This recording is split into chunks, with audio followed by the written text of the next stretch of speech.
All right. Good afternoon, wonderful people. I am streaming on Sunday. Yay, I made it.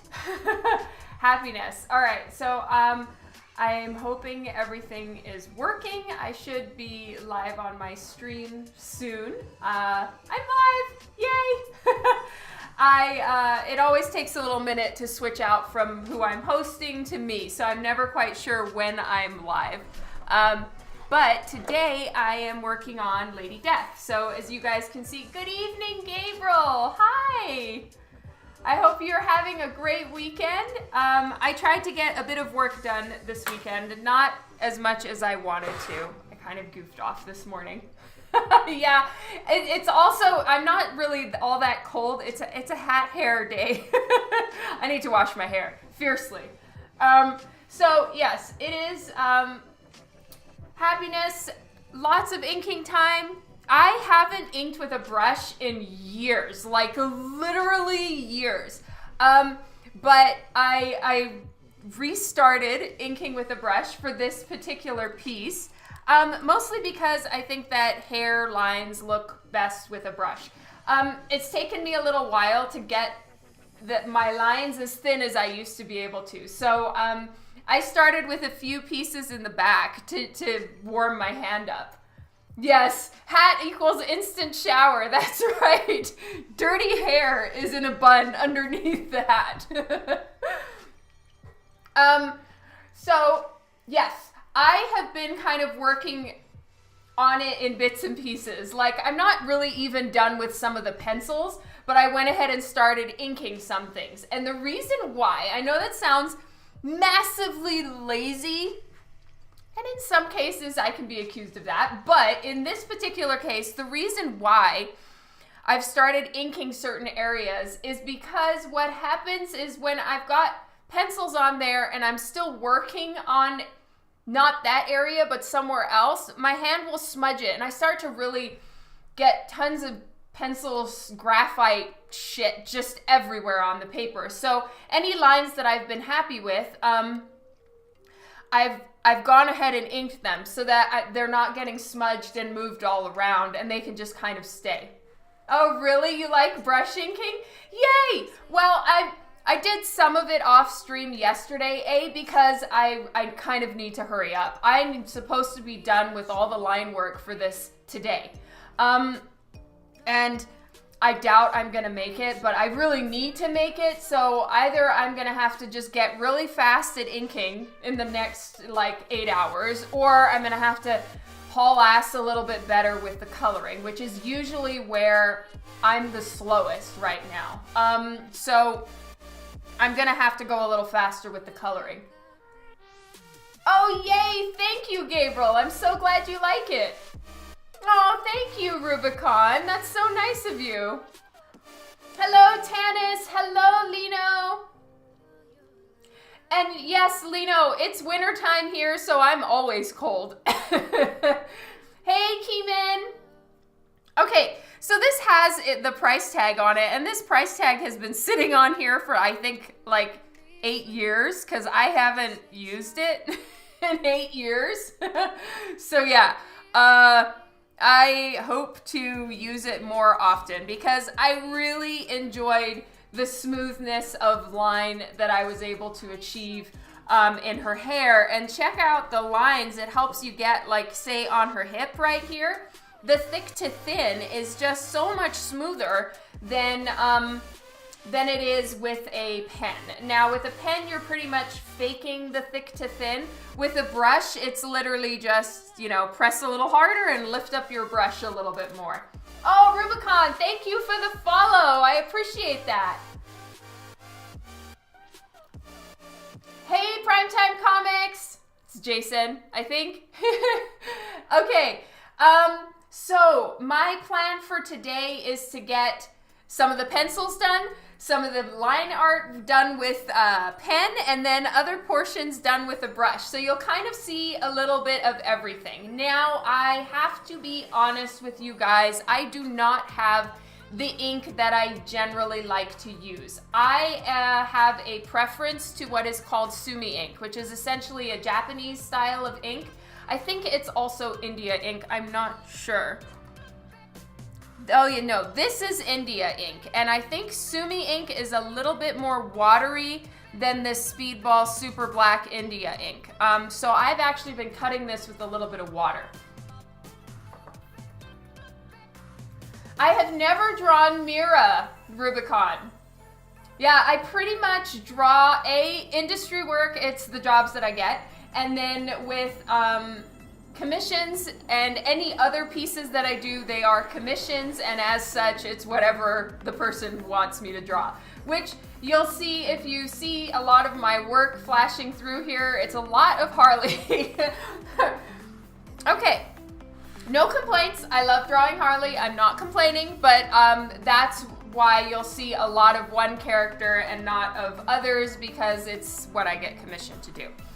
All right, so my plan right now is to work on the sword. So I was doing some of the penciling for the sword with you guys on stream last time, because the sketch that I did, attempting to locate said sketch, yes, here is the sketch of the piece. So this is what I sent in. I do my work in stages. These are the layouts. Number 1, number 2. Mr. Polito chose number 2. I decided to change her face position and make it like this when I worked on the sketch. So this is the sketch. And I drew one of her other swords. Lady Death has, I believe, 3 swords and 1 scythe. And I drew just one of her other sword versions. And so I went ahead and changed it to the one that Brian wanted me to do. And now I'm just working on getting the sword inked, and then I'm gonna work on her arm in the back. So I want the sword in before I try to make sure I have the foreshortened perspective of her arm done properly. Oh, thank you, Zetai Maru. That's so nice of you to say. Okay, so I'm just fidgeting with this. I don't actually need it right now, but it's really fun to fidget with, not gonna lie. Oh, thank you, Rubicon. I love DC characters too. I love DC in general. They are awesome. Okay, so I'm gonna put this away so that I stop fidgeting with it and I actually get to work. Lol. Okay, and then I'll show you guys. I am making, of course, my own pieces for this, but I'll show you some inspiration. This is a piece of jewelry I bought for myself a few years ago. And it's a bracelet, so it snaps on to your wrist like so. And I'm using the dangly idea here. So it kind of hooks, basically think of it as like 3 little necklaces that hook together to get it on your wrist. And I'm using some of the chain element of it. I'm making longer chains, and I'm gonna do long chains hanging off her bracelet.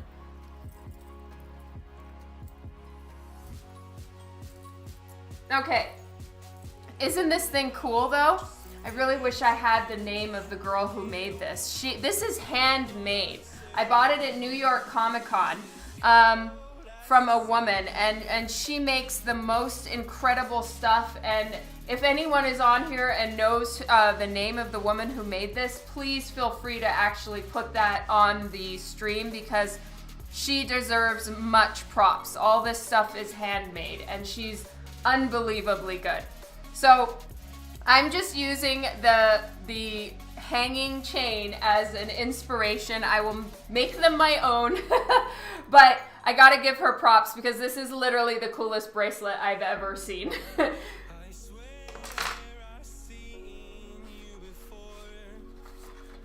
Hey, Kylie! Okay, so I'm gonna be doing this part. For the most part, I'm gonna be doing the sword with a pen.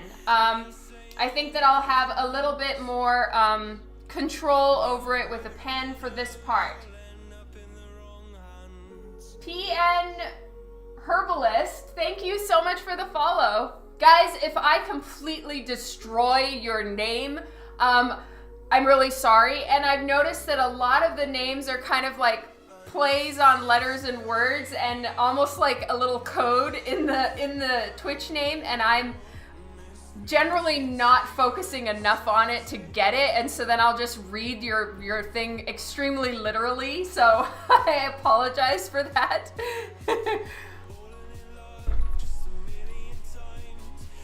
Okay, so Brian sent me some reference for the sword. So this is drawn by Richard Ortiz, and he is an incredible artist and has done a lot of work for Lady Death. I'm not sure if he designed the sword. My guess is he probably did, but I'm not entirely sure who designed the sword. But this is the piece that Brian sent me to look at for the sword design, and this sword is called Chaos. And so I'm working on the Chaos sword and putting it into my cover. Oh, really? Oh, I love Ortiz's work too. He's so good. So we're seeing the sword from a slightly lower angle. So like an undershot, a little tiny bit and a little bit angled. So that's why we're gonna see a little bit of the depth of the side of this hilt part here. And then there's a little cutout in it, which is nice because then I can actually show her full shoulder, which I was concerned about. When changing the sword, it's kind of changed what portions of her arm we could see, and as such, it's making me have to revisit a little bit of the foreshortening that I did on her arm, because you could see a lot more of her arm through here, and I could show that, you know, she's not missing her upper arm right here. It's just very shortened from the perspective. Now that it's a lot more covered here, I'm gonna have to rethink exactly how I'm placing her arm. I may have to make it so that it's a little bit closer into her body, in which case I'm gonna have to, I don't know, move things around and maybe move her shoulder down like this. I'm not sure how I'm gonna do it. And the reason why I wanna ink the sword is so that I can fuck around with her arm without having to redo the sword every time I decide I drew the arm wrong. Thank you, Kylie. Okay, so I'm gonna just keep working on the sword for now. Hey, Lil Sammy. I'm doing great. I hope you're having a great Sunday. Or maybe it's Monday for you, I'm not sure.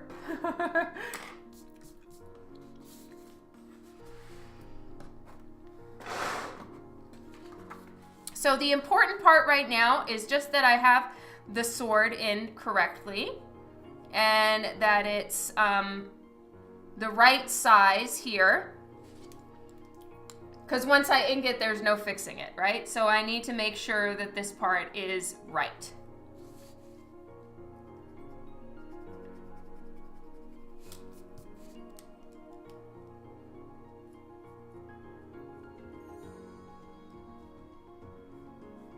I don't know why. I've drawn this sword many, many times. So it's not like this is the first time I've drawn this sword. I've drawn it, I don't know, maybe like 4 or 5 times on different covers. And for some reason, like it looks like it should be really simple to draw, but for some reason I have a really hard time. Like maybe it's just my brain doesn't quite work in the way that this sword is designed, and so I actually find it very difficult to copy, which is so weird because copying is like the easiest thing, but no, not for me with this sword. Oh, it's Sunday for you too? Okay. Yes, that's right, Kylie. Fun with perspective. Yeah, it is. There's a lot of detail in it, but for some reason it's this part that gets me every time. I just fail at what I'm supposed to be drawing here. It's so bizarre and makes 0 sense. Like, it makes 0 sense that I struggle with it, but I do. I really shouldn't struggle. But I have for like the last, I don't know, Brian said I've been working on Lady Death for 5.5 years. So yeah, 5.5 years of struggling with this sword. I'm ridiculous. My weekend was great, Keeman. Thank you so much. I had a ton of fun. I did some more decorating downstairs. I decorated Lyndon's tree, which I promised him I would do. And getting Lyndon a tree with his own colored lights made it so I didn't have to have colored lights on the tree in our living room, which was really ruining my life. Personally, I don't care for colored lights, right? It's just a personal preference thing. I like warm white lights. They cannot be clear. They have to be warm white. And I'm very intense about it. I'd sooner have no lights than have color or clear lights. They have to be warm white. So anyway, this was my negotiation with Lyndon, is that if I got him his own tree with colored lights, then I could have the tree downstairs, which technically was his to help me design this year. I could do it with, I could have warm white lights. So I got him his tree, but I hadn't decorated it, and I was so sick last weekend, which is when I was planning to do his tree. Anyway, long story short, with the mad ramble from me, I got his tree done. I did our little, our one banister going upstairs. I designed that. And yeah, I got a little bit more Christmas decorating done, which was fun. And I should be so much further along on this cover. It is shame ding ding for Dawn, because I was supposed to be done with it already. I'm gonna call the sick card and say I was sick last week and pretty much drew the sketch sick in bed. So, anyway, I need to make up now for a massive amount of lost time, and I can't screw around anymore, and I actually need to get this done or I'm not gonna make my deadline, which is already, Brian is giving me a massive extension for me to be able to take part in this period. Yes, compromising skills, that's right. Oh, or white and red, that's cool. Hey, congratulations, Kylie, on the follow. Oh, Lino, today is just water. I had my coffee a little bit earlier this afternoon. I know, right? I should be good.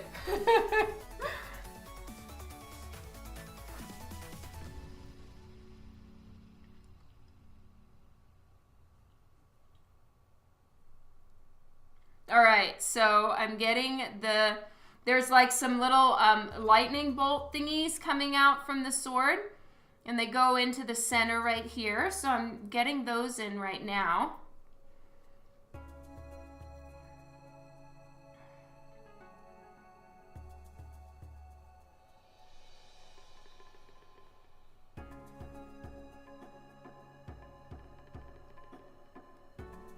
And then this part is shiny, so it looks like there's some shine elements on the inking, so I'll just get those in here too.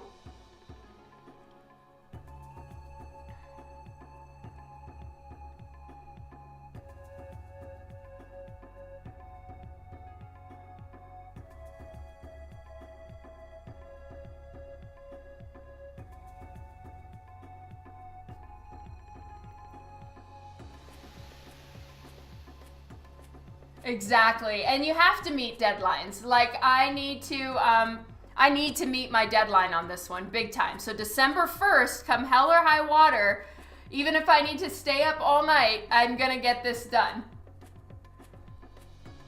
Oh, you're so welcome, Adam. Thank you for making another order. That is awesome.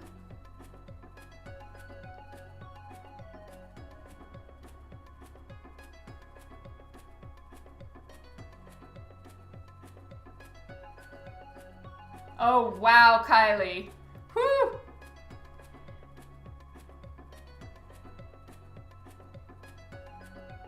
Okay, and getting this one here.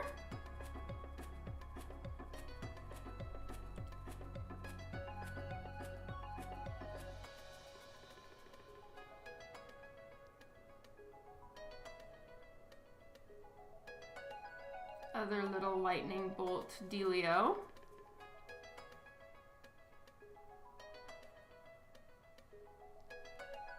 And the third one. And this one goes just all the way down and rounds that corner. There we go.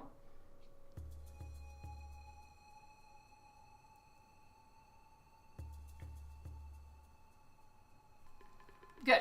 All right, so now I can start inking, and I have a few different pens that I'm gonna use. They're all the Faber-Castell Eco Pigments. I'm using 1s and 2s, and the reason why I'm using 1 and 2 is because all of my 1s are a little bit old, and the 2 is actually a thinner point right now. Oh, thank you so much, Gabriel. Yay, I'm glad that you got everything and it was in good condition. That's awesome to hear.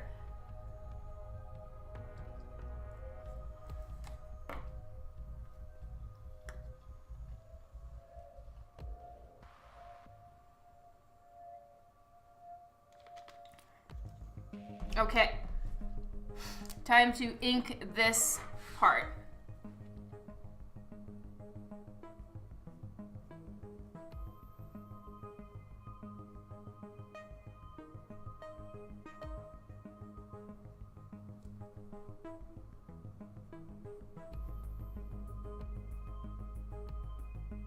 So what's everybody been up to this weekend? You know what I was up to, so what were you up to?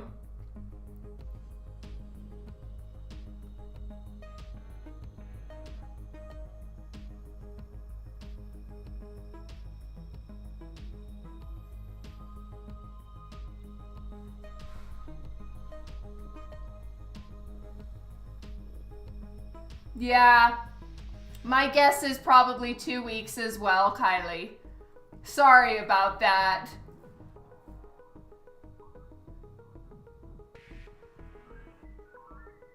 Ooh, cool. Did you get anything else, Gabriel?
You got another monitor? Well, it must have been a good deal. Oh, Kylie, I am inking with a brush and a pen.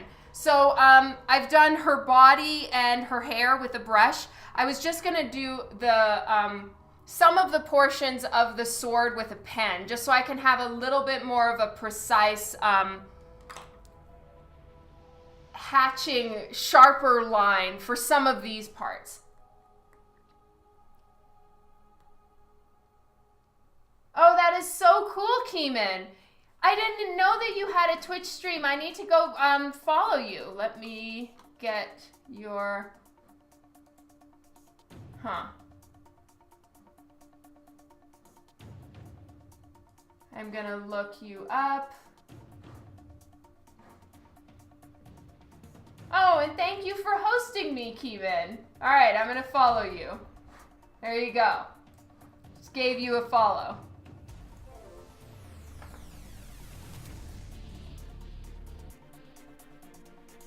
Yeah, it's just for some of these portions where it's like, I want these like sort of sharp angular lines, they're a little easier to accomplish with a pen. Oh, Mama Panda, thank you for the follow.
Oh, you got the Lady Death Kickstarter rewards. That's awesome. I'm not sure exactly if this is going to be a Kickstarter or how the 25th anniversary is going to work, Kylie.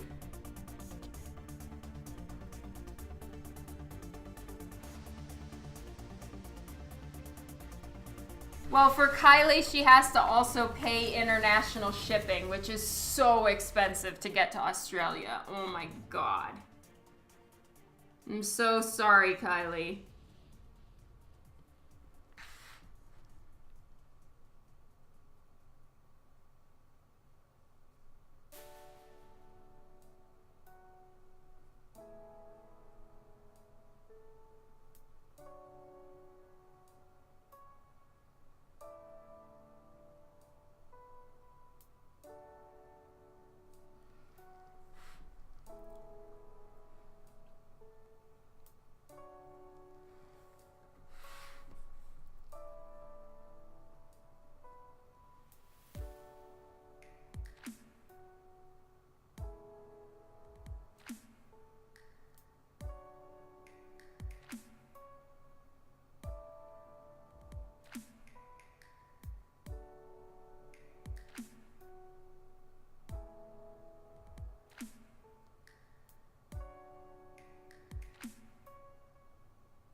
Oh yeah. Are you yeah, interiors on like tight deadlines are really tough, that's for sure. Adam, I usually get an allotment of prints from Lady Death, and so I wait until I get those. But once I do get it, then yes, I will have some, but they'll be limited.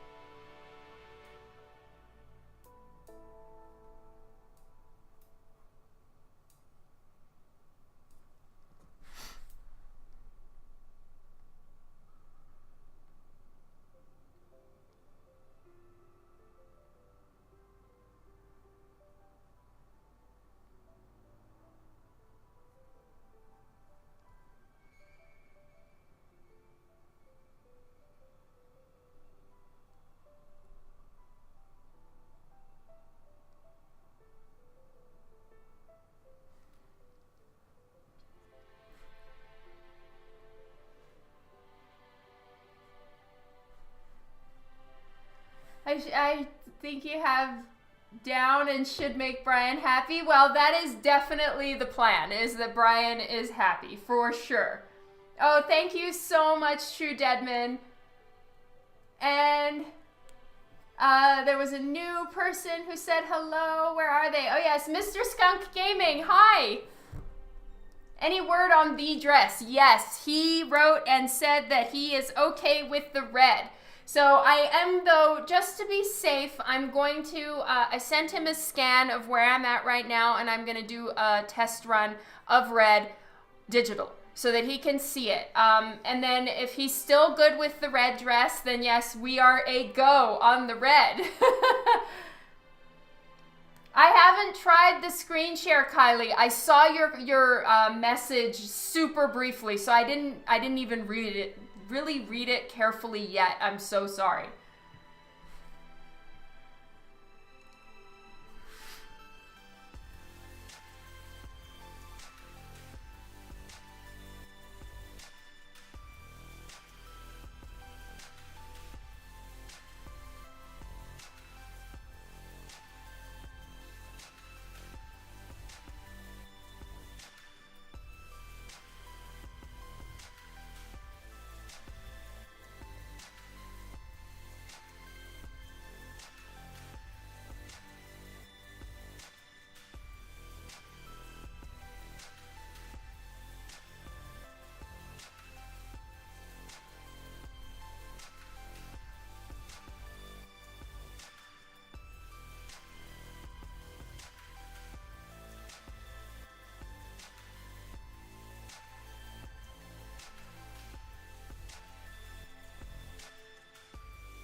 Give a little bit more texture on those.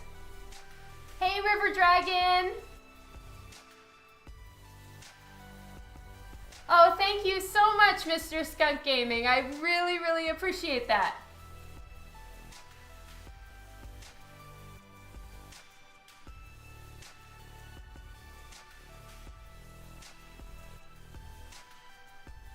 Okay, so her fingers are gonna probably come down into this top of the sword area, so I'm not going to ink all of that yet. Oh, thank you, Central Park. I appreciate that too. Yay!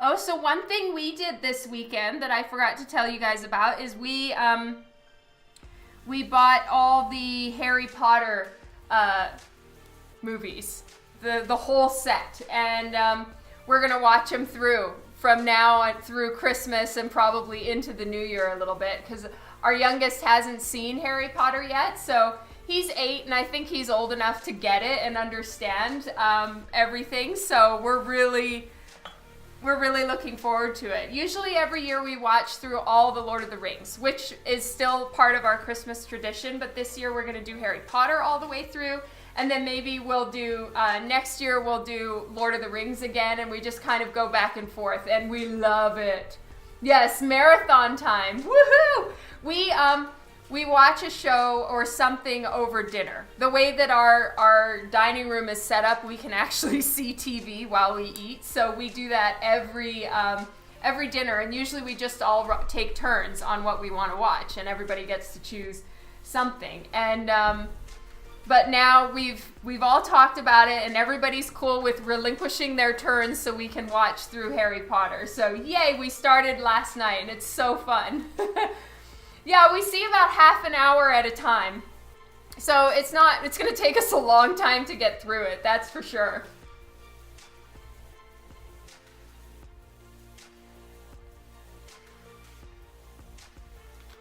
True story, Grizzly Titan. We'll watch that too at some point. You weren't? Well, can you see him now, Tyler? Yeah. I know, it's really, really, really hard to stop, Gabriel.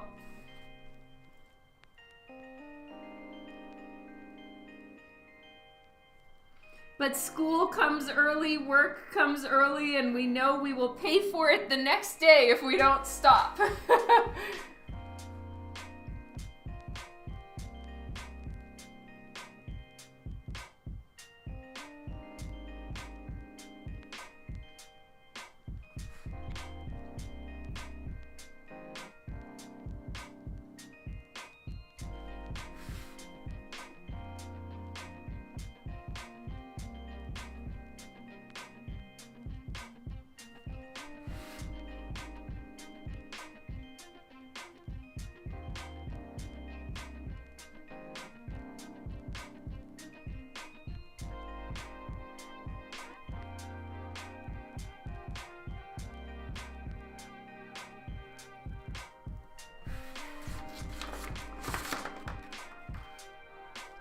Oh, hello, Totally Confused.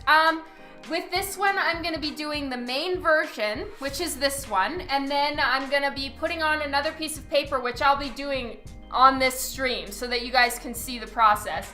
And I'm gonna be creating what's called a patch. And it's an alternate outfit. So I put those together in Photoshop, and I'll explain that more later on as well. But yeah, so I'm doing two versions for this one.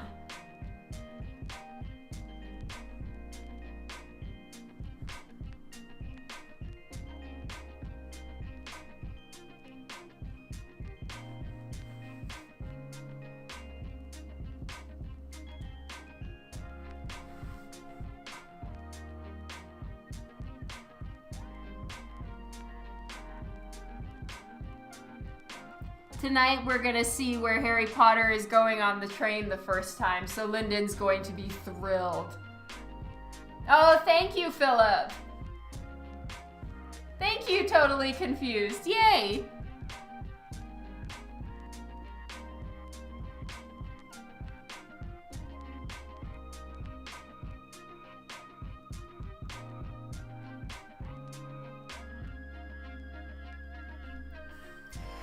My whole plan with that, I really don't feel like I am far along enough in my comic career or artistically to be like, yes, listen to me for I am wise. But I did learn a lot from other people. I am peer-taught, is self-taught, peer-taught, you know.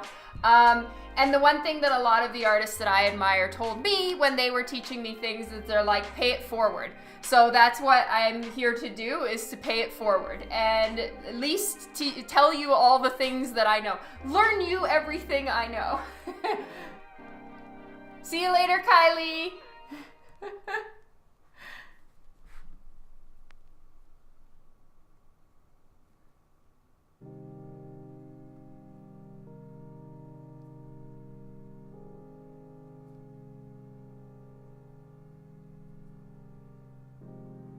So adding these extra black lines in here, I will probably color hold them, which means I'll change the color of these lines from black to, I think gold is what the hilt is.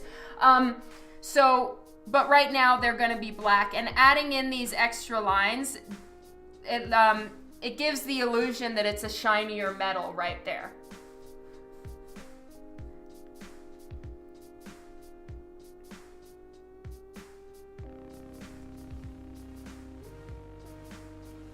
So I may, in the end, do the outline of this sword thicker than it is right now, because as you can see, her boob line is thicker than the sword line, and that throws off the layers of depth. Usually closer elements are thicker, and further away elements, their lines get thinner and thinner and thinner as they go away, because you wouldn't be seeing them as up close, right?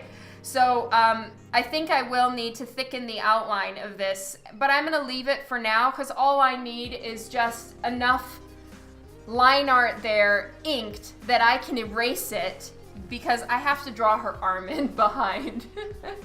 Yeah, they need to be way thick. Nice, Gabriel.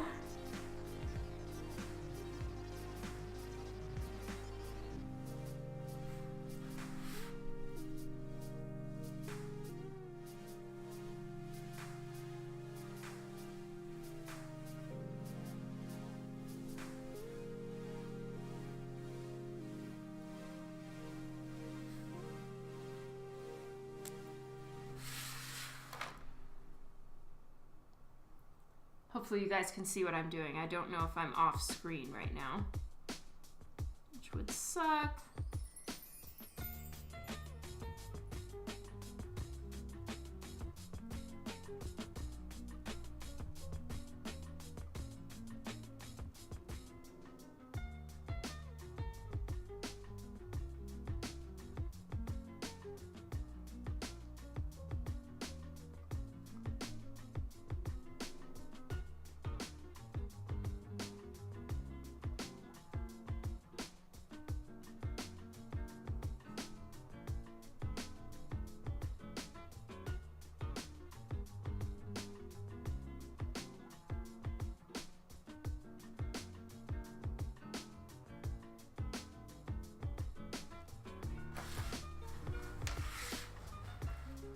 Oh, okay, good. I'm glad you can see. And I'm sorry my head's in the way. Sometimes I really have to get like nose on the page. So you'll have my head in the way every so often.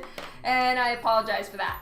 Okay, so the rest of the portions of this sword are going to be, see, I need to do all this intricate, it's almost like a tribal design. And that's gonna take me a while, I'm not gonna lie, to figure out and make sure I've got it right on here. And I don't need to do that right now. What I need to do is finish out some of the design elements that I've given her on her necklace and these little parts on her boobs. And I wanna carry through the design right here around this skull in between her chest. So I'm gonna work on some of that right now, and then we're gonna move into creating the patch version. So I have the my light table wire, and I'll just be plugging that in, and we will design another outfit for her, which I think is gonna be really fun. Yeah, the sword really is incredible. I can't take credit for the sword.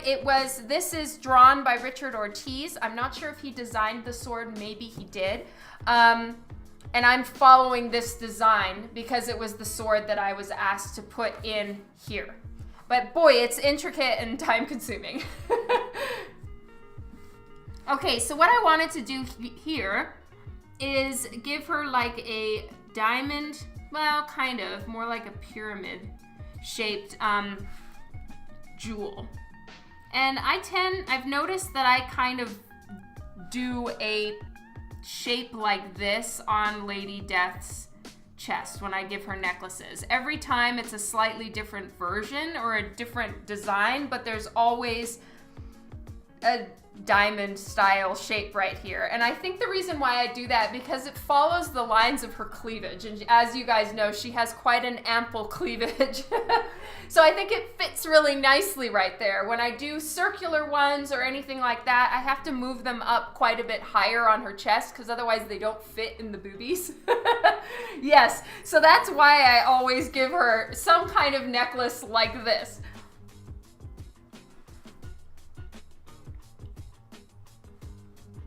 Yeah, right? I agree. It's a pretty good defending sword. So, I've got a stone in here, and it's nice, then I can bring some colored elements into her outfit. So, obviously, her base design is that she has thigh highs, long, like, full arm gloves, and then some kind of bikini outfit. And it's always black. So that is standard. I always make it black. And then I can add in little extra elements of design, and Lady Death is very much skull centered, and it's usually silver or gold for all the metal elements. Putting in a stone makes it so that I can put in some color as well. And it kind of draws the eye then to this area. And so that's why I like putting a stone somewhere on her so that it's got a bit more color.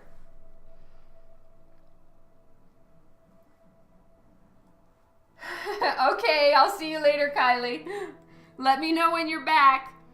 And then I have two long, almost horn-like stones going off the side right here. And then I want another one over here, and they're all going to be nestled in either silver or gold. I'm thinking I'm going to go gold with this version, and then for whatever design I do on the patch version, I'll go different colors and silver, I'm thinking. And then here I've got some little like horn dealios or spikes coming out from it. And then another one right up here. And another one coming off down at the bottom. And the one down at the bottom and at the top, those ones can be a little longer, and the ones on the side, so that they're not poking her, are going to be a little bit shorter. You know, I need to check and see. I don't think that she has any kind of, I don't know if this sword has any kind of light element. Well, I guess it does, actually. I'm looking at this version of the sword right now on a Lady Death cover I did before, and yeah, it does have some kind of glow to it. So yeah, I guess I could.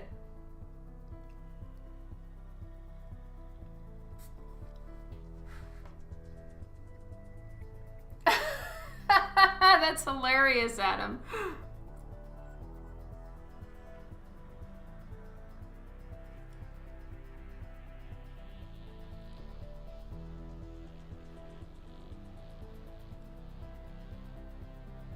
All right, so I'm just gonna make it look like it's nestled in some kind of gold scrolly design work, but not, I'm not gonna make it very big and pronounced, just, you know, a little something something for it to sit in.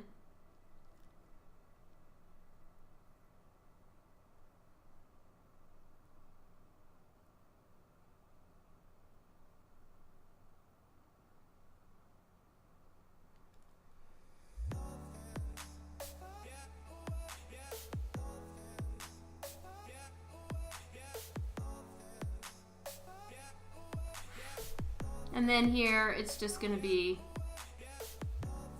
your basic chain. I haven't really figured out if I'm going to put anything on her choker either. I'm kind of inclined to think not, and just let it be black.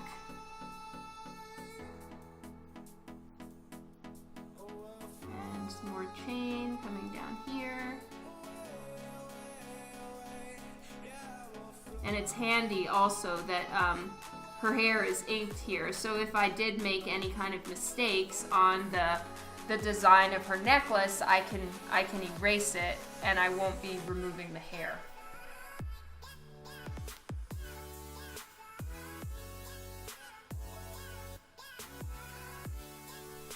Hello, Stilo-Fi.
Okay, and so this is going to curl over and down. And then this one curls up and into the top a little bit. There we go. And I might just put one little jewel or dot or something like that, just to kind of tie it in, and it's not just like this big area of metal and then there's nothing kind of trailing off. So that's why I'm putting the little dots. Oh, thank you, Gabriel. Hello, Iosmada. Okay, and then here I want to have some sort of scroll work as well, so I'm going to just go ahead and put that in.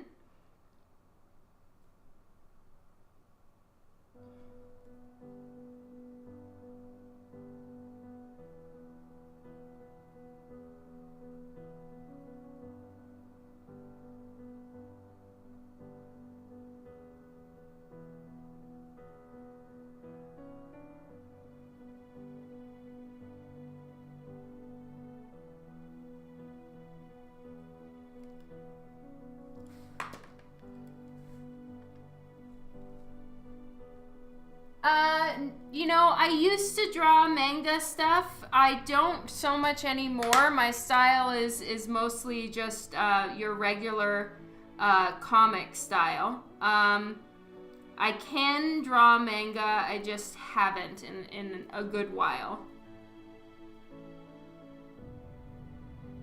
But I grew up for a few years in Japan, so I can do it.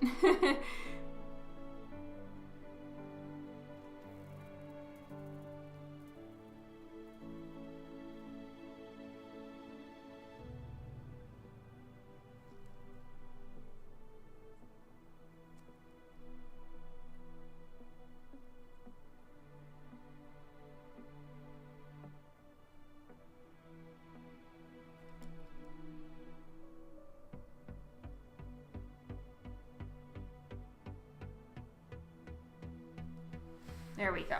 So there's a little bit more scroll work there too. It kind of brings it all together. Okay, so now that I've got that in, actually let's design her bracelet here. So I want some chains coming off her bracelet, and I'm not gonna put any design on her panties. I like them just plain like that. I'm thinking about adding something here, just so that there's some kind of detail or visual interest down here, just in the front, like so. So I'm still thinking about that. Sorry, you guys, I didn't have it where you could see. My bad.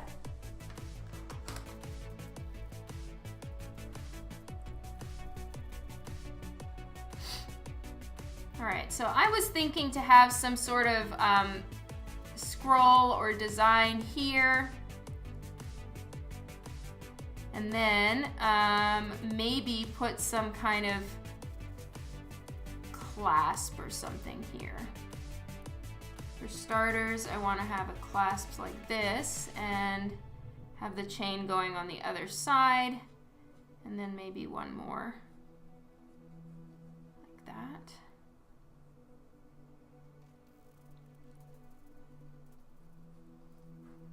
And then some little bits coming down.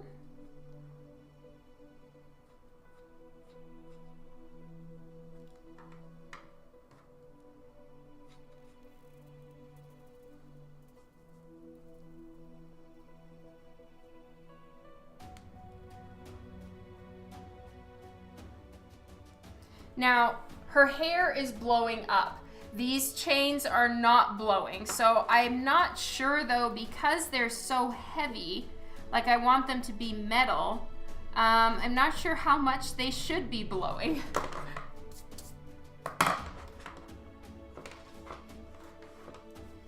Can I make what? Oh, see-through. Nice, Adam.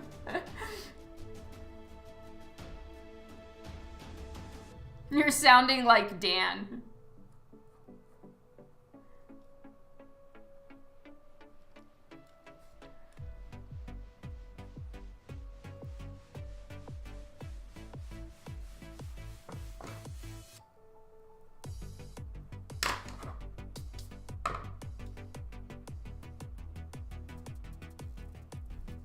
You know what I'm gonna do? I'm gonna give the illusion that all the clasps are along here, and then that they're on the other side of her wrist, which I suppose would be about right there on the other side. So let's try that.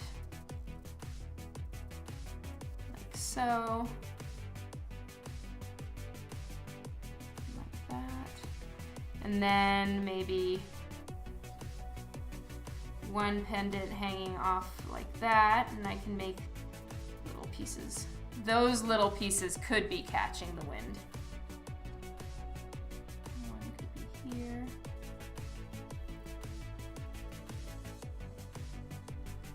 Like that. That works. Yay!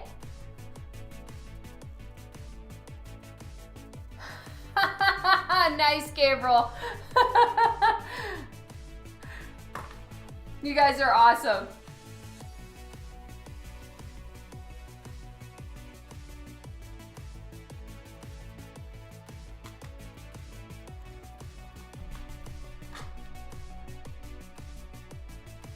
All right, so her arm, I know I want it to be there, and I don't want to move the arm. So I'm gonna go ahead and ink the arm, and that I will do with brush. I just need to find my Band-Aids because I wear a Band-Aid on my finger. There we go. Just a simple Band-Aid.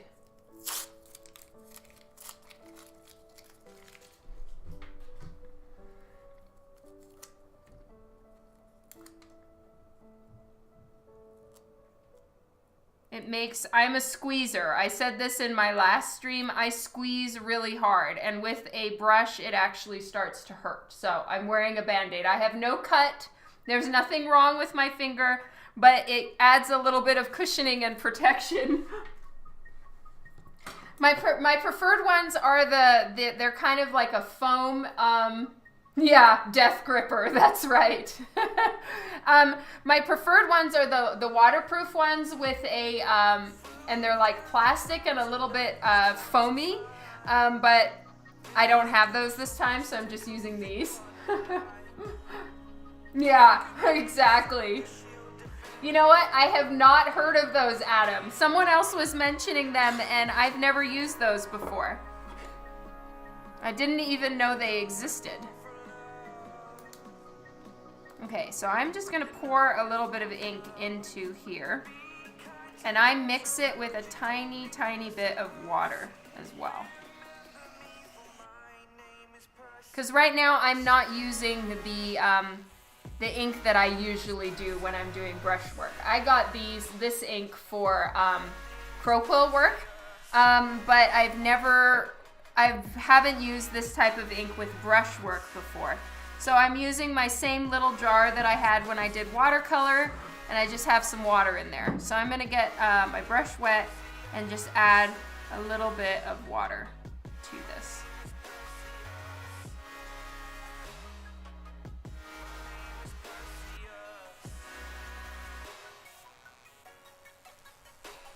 Because this ink, it could just also be really old, and so it's drying really fast.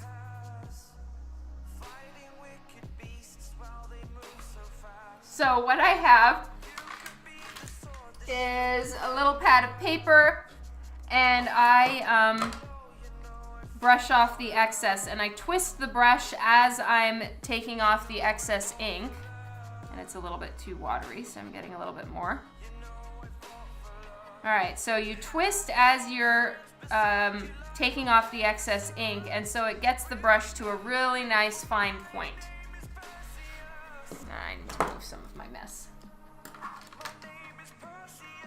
Kylie's back. Okay, I'm gonna get started on the coloring and the patch in just a minute. Right now, I'm just working on some brush work to ink her arm.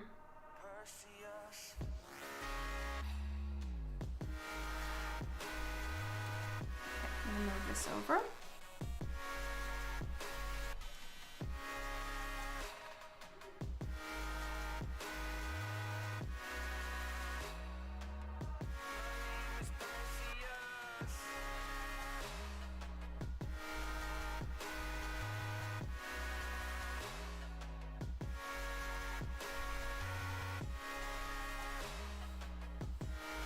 Hello, Juan!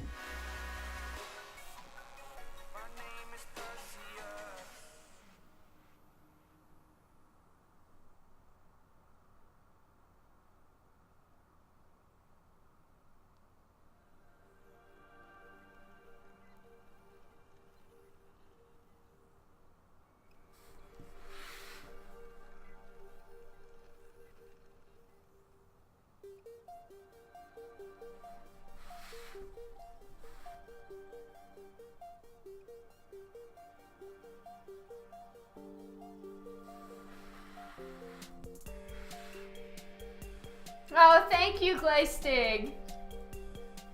No, this dries really, really fast. Like so fast that it dries while it's on your brush. So you actually have to work pretty quickly as opposed to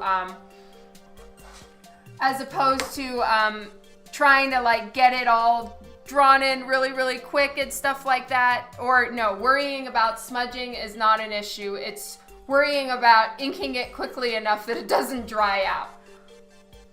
All right, so I'm doing the same thing here and I'm just twisting as I pull to get off the excess ink and to actually twist the bristles into a fine point.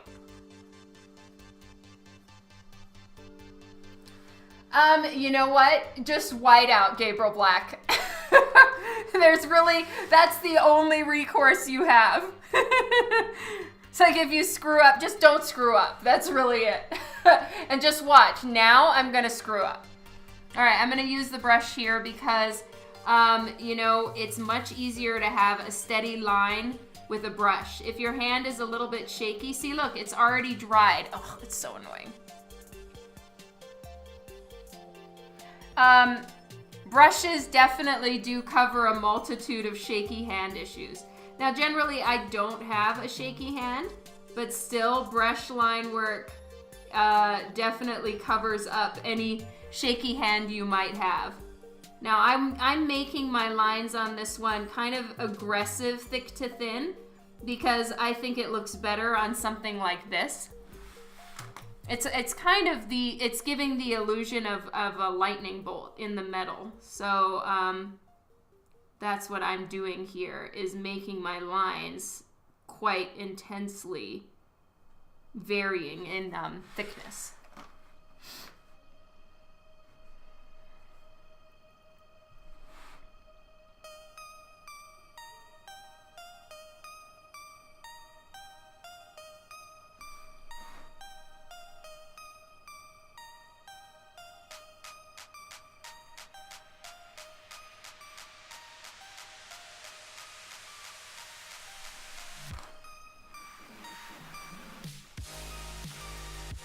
Hey, Shane!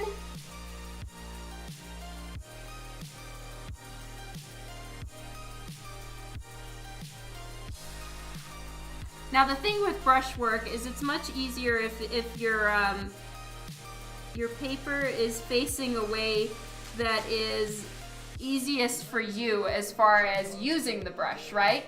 So I turn my paper a lot.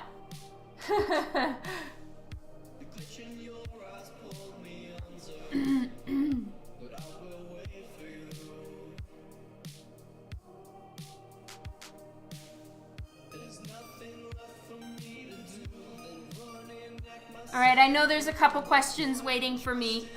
Just let me finish up this one little spot and then I'll answer those questions.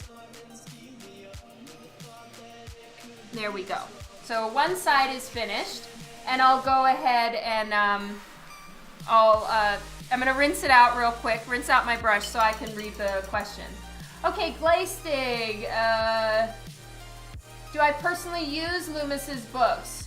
Start out, I use them for progress. I didn't start out with Loomis's books, but I do recommend them if you personally are having a hard time connecting with them, because the thing that I like so much about his books is he's talking specifically to illustrators. Most books are kind of talking more to, you know, someone starting out. And so that could be, you know, his voice is very different, and I like that voice. But as far as some other books that I would recommend, I'm gonna add to that list because I just bought a bunch more, and two of them that I'm reading right now, which are Framed Perspective 1 and 2, are mind-blowingly good. So I'll add to my list as I continue to buy more books. I mostly studied off of comic books. They're kind of the best. Study off of people and comic books, and you will learn so much about art. That's where I learned.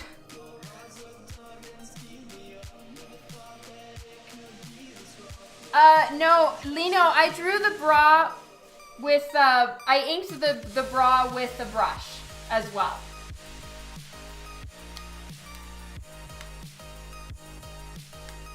You know, the pocket brushes and pen brushes. Now, I am not trying to diss this pen brush. It is amazing. It's the Copic. It's like a Sumi brush, and it is really, really good. I personally didn't learn on this brush pen. I don't think it was even around when I started. So, I know how to use the bristles and everything of the Winsor & Newton Series 7. That's my first love, and it's what I will stick to. But as far as the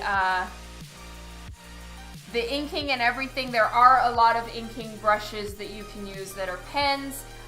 It's very possible to get the hang of them. I just personally haven't been able to. It's probably it's the learning curve, and I already know this one, so I'm just being an old fart and sticking with it.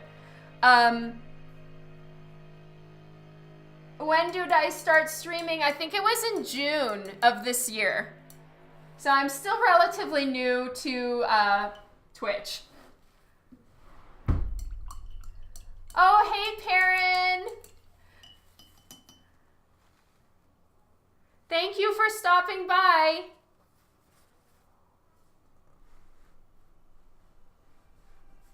Well, you know, it's just, you got to start somewhere, Glaystig, and you know, it's great that you're learning and you're trying, and it's all about having the time, just putting in the time.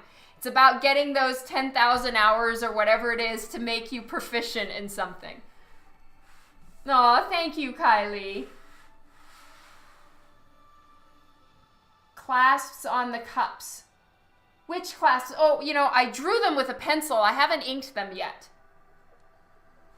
Thank you, Perrin. Have a good one.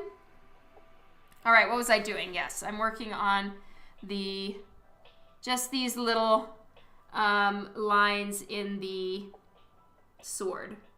So I'm going to get these done, and then I'm going to clean out the brush because I'm not going to use it again. We're going to move on to the patch.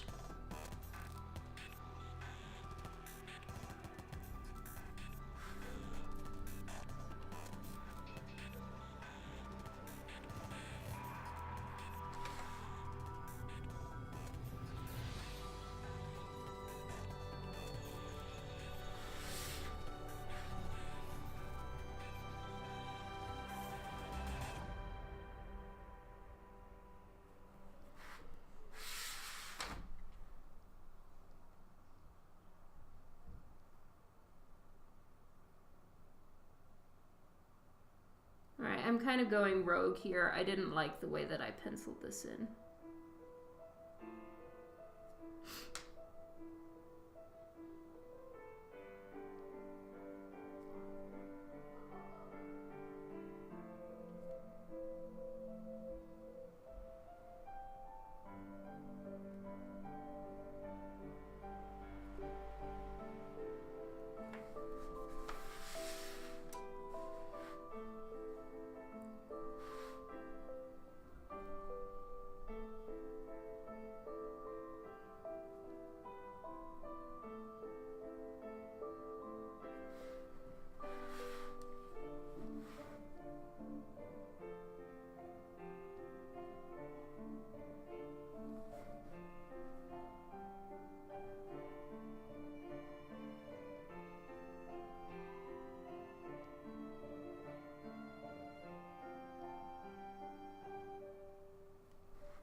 we go.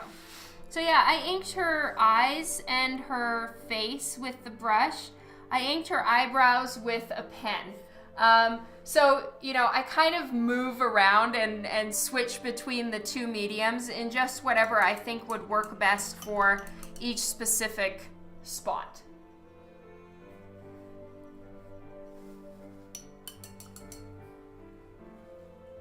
All right, so I'm just making sure that it's as clean as I can get it right here. And so it's the main part that you want to worry about with a brush like this, because you really don't want to ruin it and have to rebuy it all the time. It's really expensive. Is just clean out the top right here where the bristles connect into the metal. Just clean in there as best as you can. Now I'm going to keep using it throughout the evening, so I'm not gonna go like actually wash it, but I did rinse it out pretty good. So I'm setting that aside, and everything is dry now. There's nothing to worry about as far as that goes. So I'm gonna put another piece of paper down on top, and we're gonna start designing the patch. Woo! That's fun. Okay, I'm just getting another piece of paper.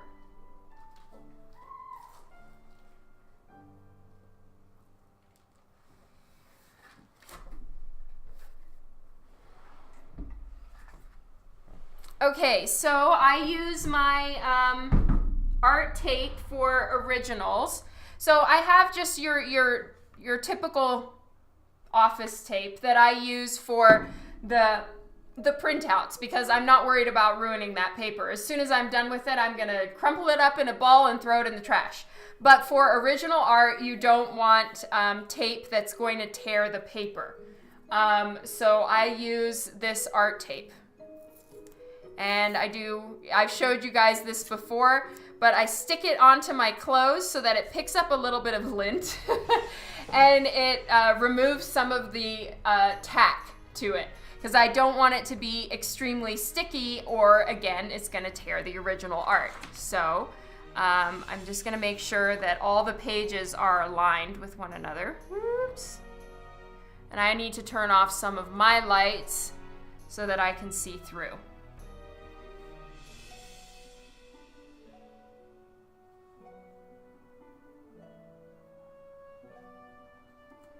Can't see through very well. There we go. So right now you're seeing the sketch and the final lines all together. But that's fine, because all we need is just to be able to see her body so I can draw in her new outfit. Did I ever get a script liner brush? I don't know what that is.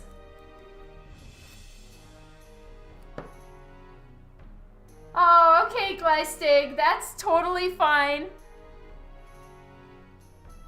We'll be having the Twitch party, though, which is going to be super fun, if you can make it to that. All right, this is not aligned. And the reason why I try to align them perfectly is so that when I scan it straight in the scanner, it'll superimpose onto it without me having to do a bunch of rotating and messing around with the new outfit, because I'm going to be piecing them together in Photoshop to put the new outfit on top of her body on the main version.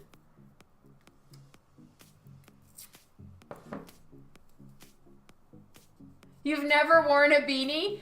This is my covering dirty hair day. Sorry for the TMI, everyone.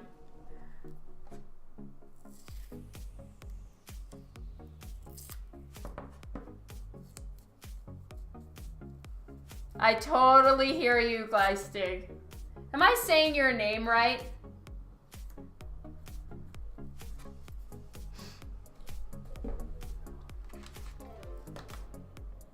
This is a risque patch, yes. All right, so this is where her body is. And I need to come up with a design for everything. I try to change the whole look. Oh, the honey bear, thank you for following me. Oh, interesting. Oh, that's cool, Adam.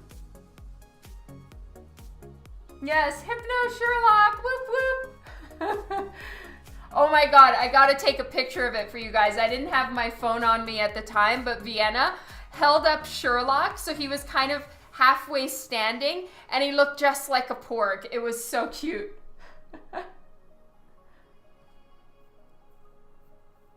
Oh, okay, that's interesting, Gleistig. Well, then at least I'm not like driving you crazy if I'm pronouncing it incorrectly. All right, so I want to do lace on Lady Death. And I'm thinking to do something that's kind of following this same basic way that her bust is going here, but then making it all out of lace. So almost a little bit wider here. And this is just what I've been kicking around in my head. We'll have to see how it all looks. And I'm going to change the shape here.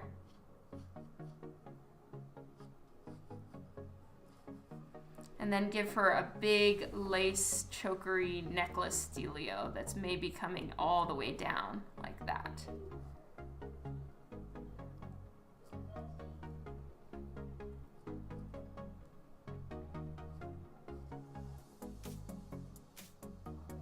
So her neck is here, and this is where her collarbone is, and having those things mapped out is really helpful to setting up the design.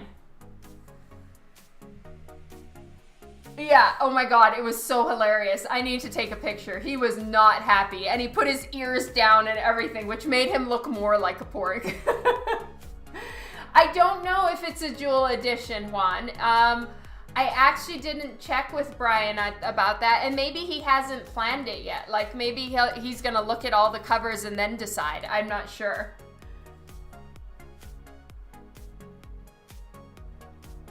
All right, so I hope you guys are ready to exercise some patience with me, because when I'm designing stuff like this, I will try something, erase it, try again, but we are going to design an outfit now. So it should be fun if you can handle the minor amount of frustration of the aggressive mind changing that I'm gonna be doing.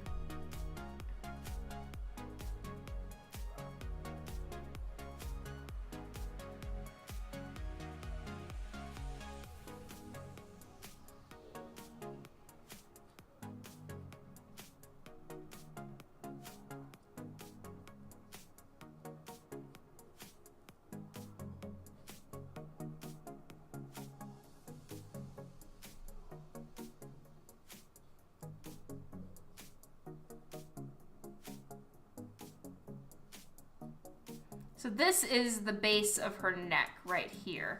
So I need to have any like boning. So I'm thinking to do like, you know, boning in the lacing. I don't think I'm gonna do actual like corset boning in this design, but they will be following a pattern. And I'm gonna have it going like this. So the lace is gonna come to a point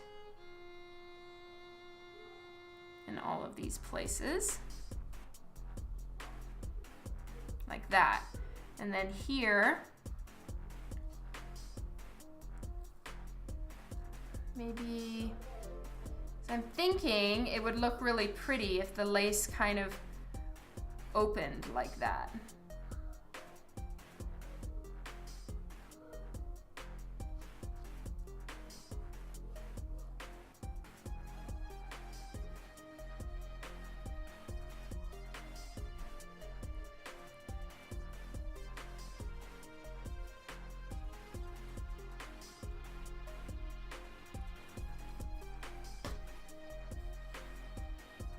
Track stand all day. Thank you for the follow.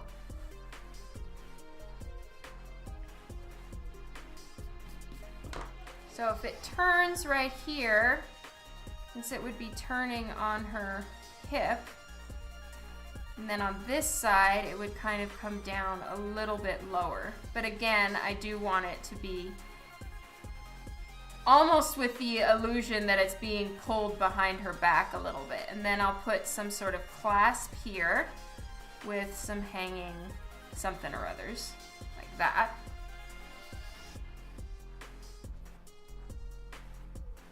So it's almost more like a lingerie piece as opposed to a complete bra and panty set. But it is supposed to be lingerie. And it's, so I think it works. Woot! And then here's her boobs. Now, I'm not going to draw them in, but usually these ones, the risque outfit, it's a sheer top. So Lady Death always has a top. I've never drawn a completely topless Lady Death, let's put it that way. But there are, I think there are some topless versions of her, but usually it's pretty standard that she has a sheer lacy top for the alternate versions. And then I probably will have her still have like a necklace, I mean a bracelet right here, but then the top of her her gloves would be lace as well. And I want to do the lace. Trying to decide if I should, if it's gonna look weird if the lace is bumpy on this one and indented here, or if it should all be coming out to almost more like a spike. And then down. Maybe I should do that. It's a little more Lady Death. A little more badass than puffy clouds.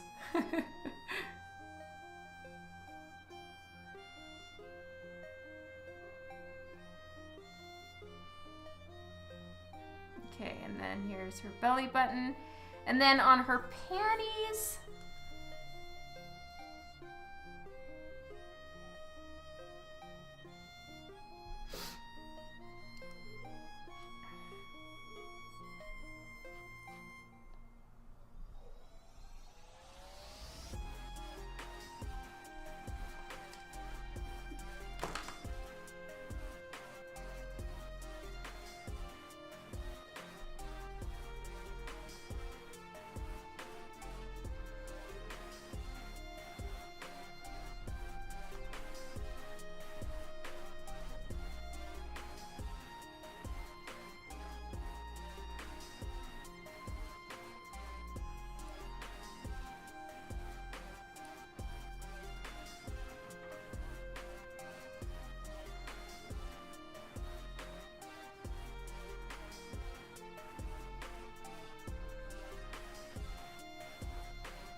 and actually I'm gonna put little like actual shiny leather strips in some of these things, so it's like broken up by shiny leather. Actually I'm gonna do that as the boning here, so it'll be shiny mixed with matte lace.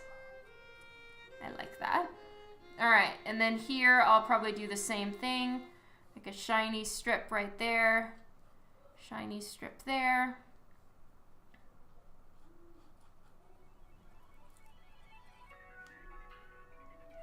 And this can be shiny lace as well, I mean shiny leather. And then these will still be shiny leather, but maybe I'll put some lace on the sides here.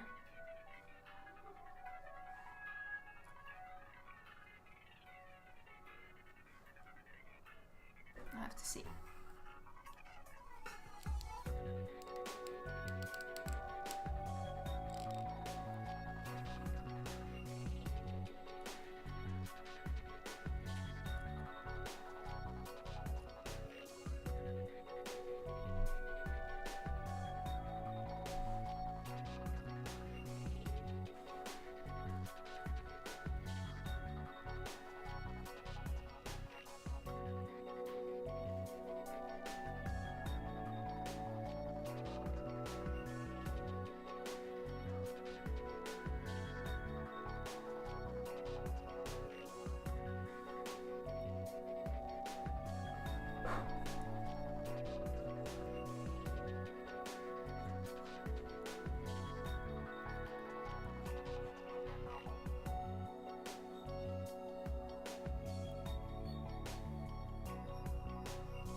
Oops.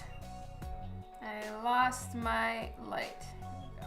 Let's try again here. Turn on. All right. So here, I haven't decided what I'm going to do yet.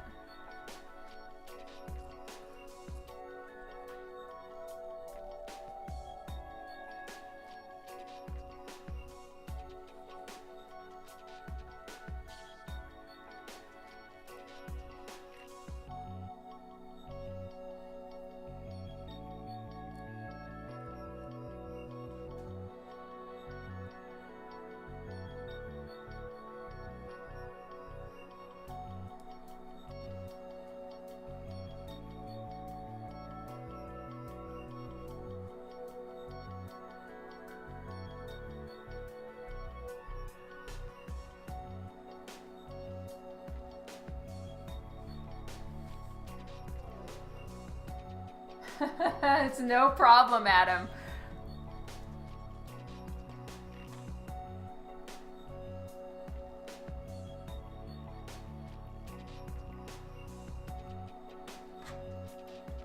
Scalanis, thank you for the follow.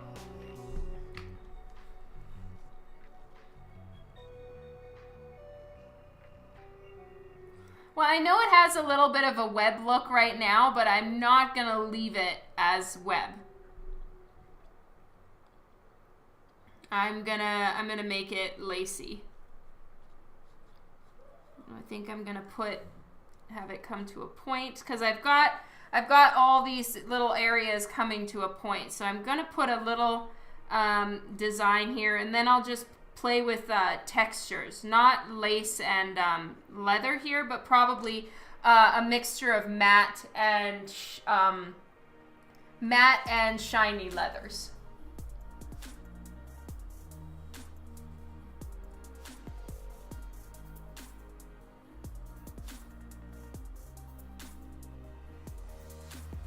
Anyway, doing these kind of designs and just coming up with random outfits is so much fun.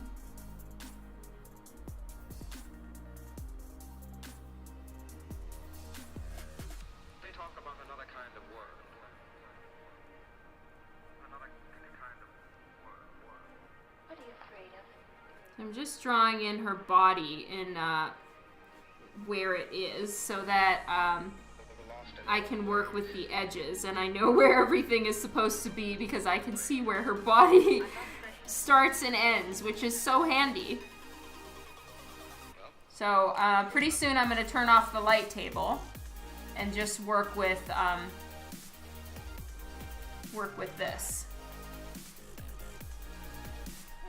This is where that is.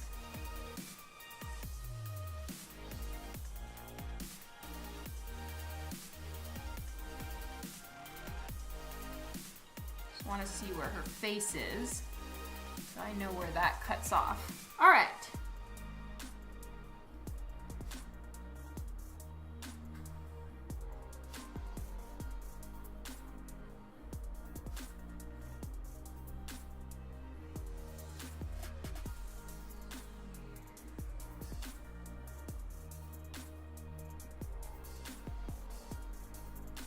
Okay.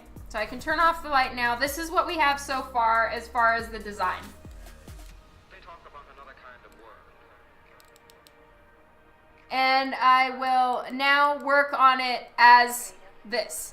So this is a basic design that we have now. That doesn't mean that this is how it's going to stay, but the overall theme, I want to make sure that it looks like it's an actual outfit, right? And it's not like, you know, just a random mix of strange outfits and strange things happening. All right, so I'm just turning the lights back on here. Okay, so here we go. This is where we're at now. The lighting will normalize in a second. Sorry, everybody. All right, there we go. So now we have the basic outfit, and I will now be working on actually making this into a design.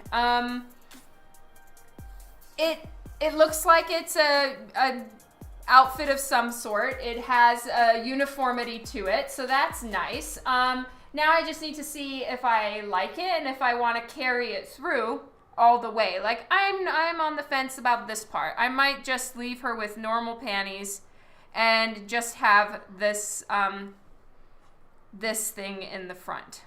And that matches with up here at the top and down here. And that might be enough.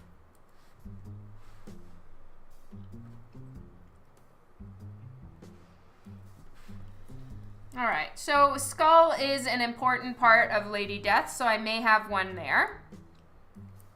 And it kind of works, and I can have some chains coming off with maybe some little stones or something. And because her body is kind of angling, this is actually straight down. So I need to make sure that these things are going with the gravity pull and not staying centered on her body.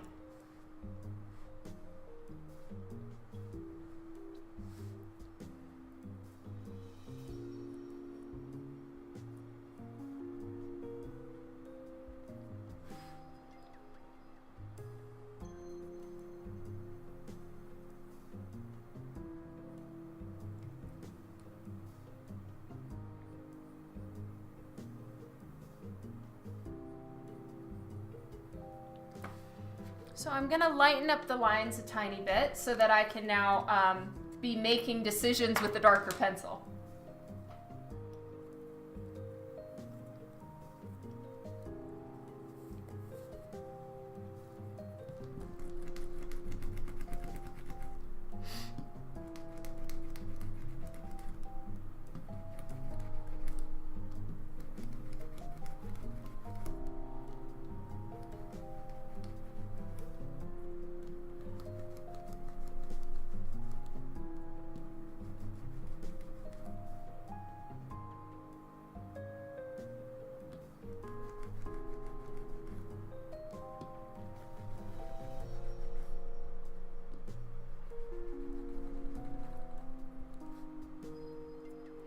And even though for the risque version, I'm technically covering more of her body, it's going to be sheer material. So you'll see her abs through it. You'll see a lot more happening than it is giving the illusion of right now.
Okay, so I'm going to start with her neck portion right here, and in order to get it drawn in correctly, I need to see exactly where her neck is. Yikes, the lights are in my way. Okay, so I'm just going to do this real quickly. I don't want to be covering it up so you guys can't see, but I need to make sure I draw this right.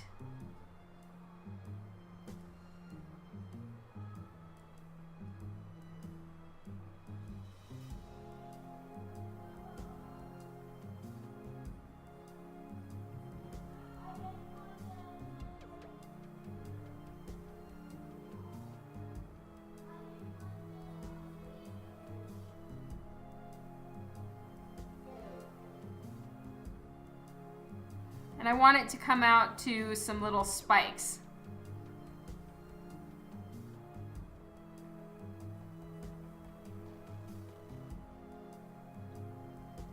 Oh, Kat Palaka, thank you for the follow.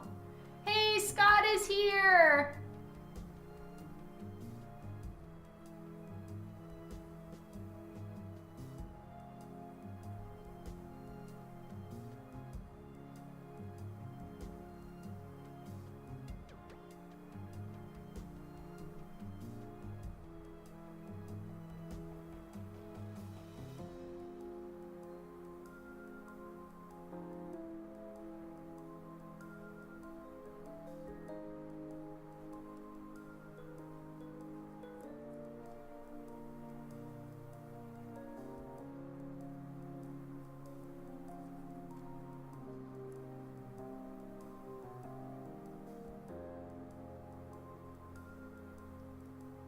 And I'm almost done here, you guys. Sorry.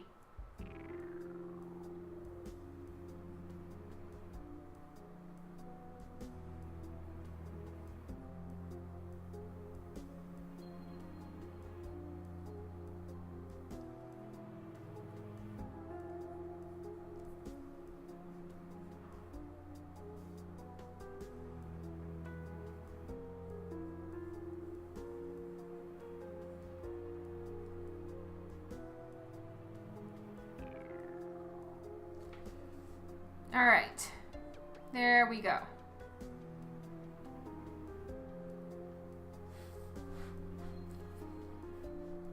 Oh, thank you, Totally Confused.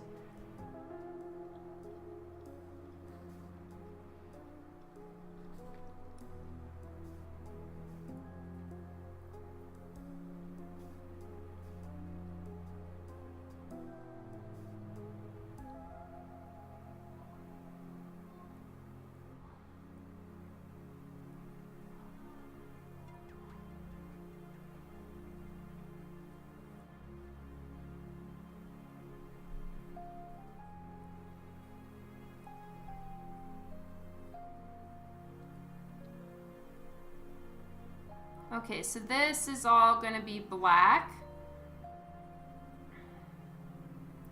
And these are going to be black.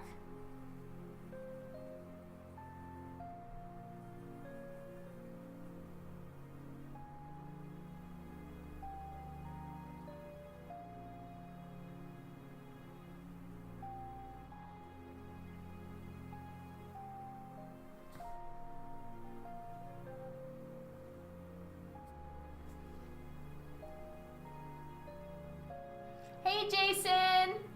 Oh my god, I'm sorry you've been on the road for that long. That is intense.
Okay, I'm just zooming in a little bit more so you guys can see what I'm doing. So I'm giving it a slight lace pattern here. And so this part is just thicker lace, and then it comes, I don't know if you've, for girls, they'll know what I mean. For guys, I don't know. But sometimes there's, on the edge of lace, there's like a little hair or something, like it loops at the edge. So I'm doing those little like loopy bits right here. And then just doing some random little scroll work pieces so that it has the look of lace. And it's so easy with lace to start overthinking it. And really, there's not much point to overthinking it. It's so far away, and it's so small, and it's all gonna be colored in. So I'm not going too far with my thinking as far as the pattern of what I'm gonna do. It's virtually impossible on most pieces of lace clothing that you have to even really determine what the pattern is anyway. And I almost think it looks better like that, as opposed to trying to go in and actually like draw roses or draw something. It's like, no, just fill the paper.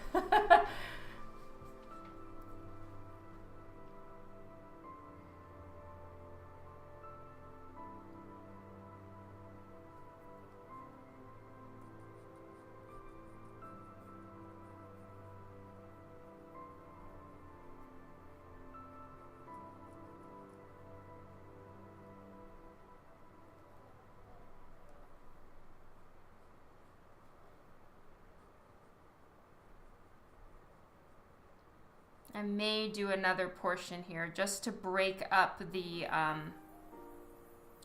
her neck a little bit. It's looking a little too long, but it is the size of her neck, and I did really check to make sure it was good. So I know that her neck is the right length, but sometimes when you change what you have on the neck, it can make it seem longer, and so you can always just add more elements to not make it look too long.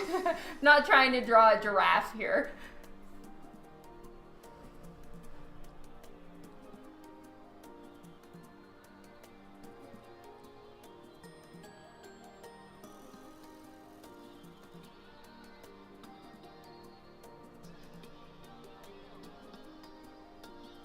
And so it's all starting to mush into looking like one solid pattern or piece of cloth. But all of these jutting out straight portions, I'm gonna have them done, think like patent leather or whatever that's called. And then it'll be with lace in the section. So it will be broken up and have a lot more visual interest once it's colored.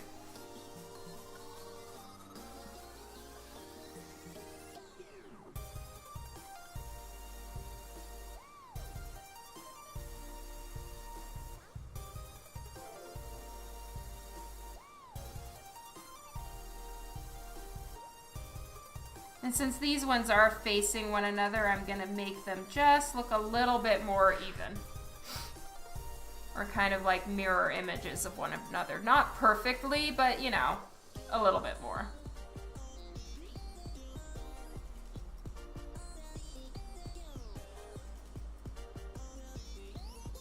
And here I've got the same thing where these center bits and the stronger lines, this is all patent leather. I don't know if you're supposed to say patent or patent.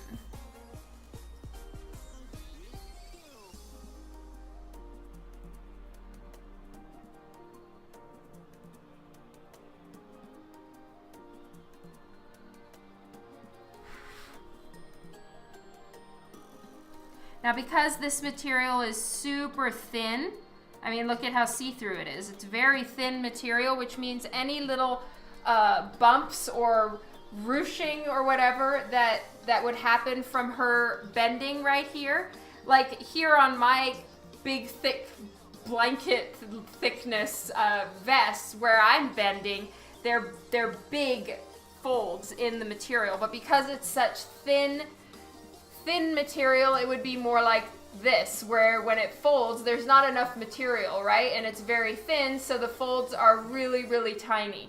And that's what you want to have on some place like this. So it's tight, it's being pulled, and it's thin material. So it would be sitting really, really close onto her body.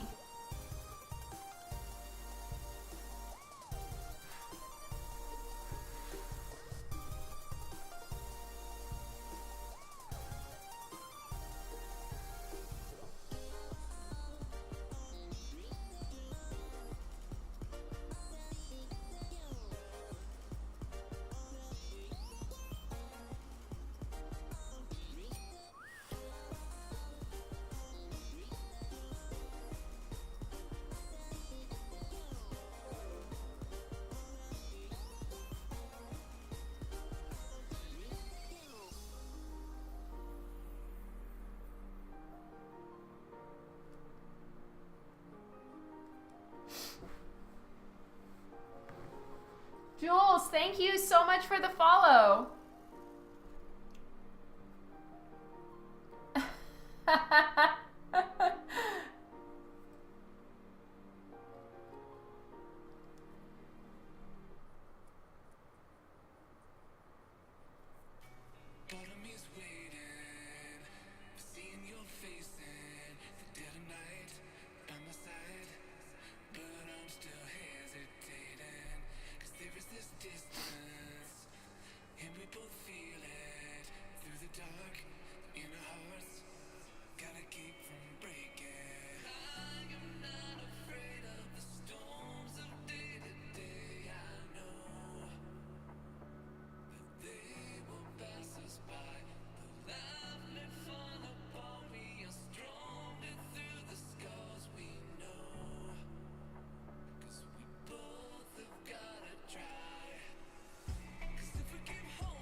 And here she's not bending nearly as much. This part is she's pulling and leaning towards the other side. So you would only see a little bit right here where it's kind of being pulled behind her back.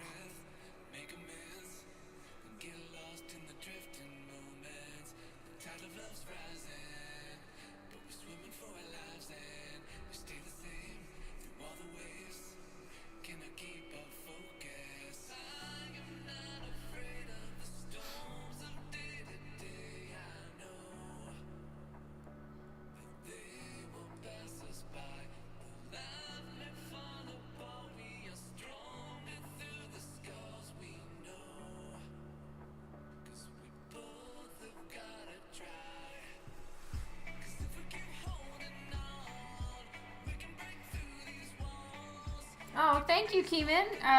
Or it's coming along good. Sorry.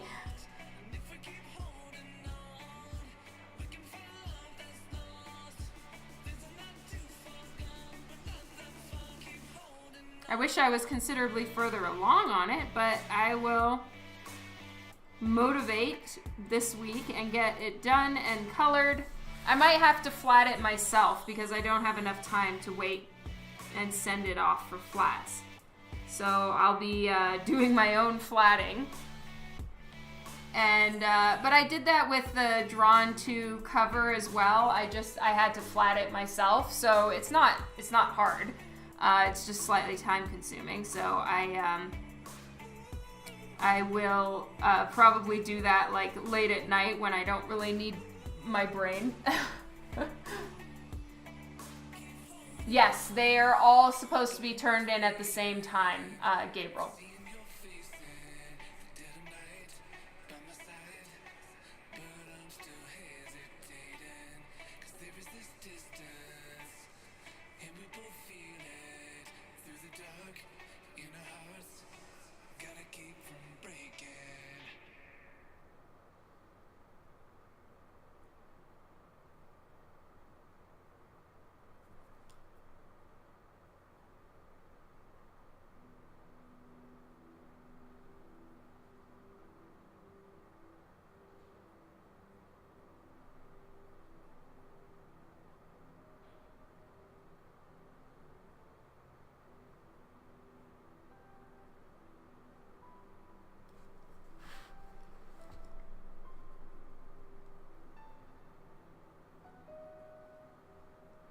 1, 2, 3 and a half. 1, 2, 3, 2, 3. 1, 2, 3. And then it turns. Okay, so it's 1, 2, 3, and it turns the corner. So I need to leave a little bit more space here.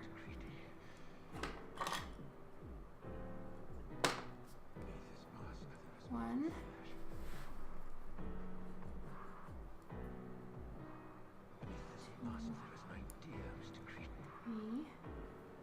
And then it rounds the corner. Yeah, so that works.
Okay.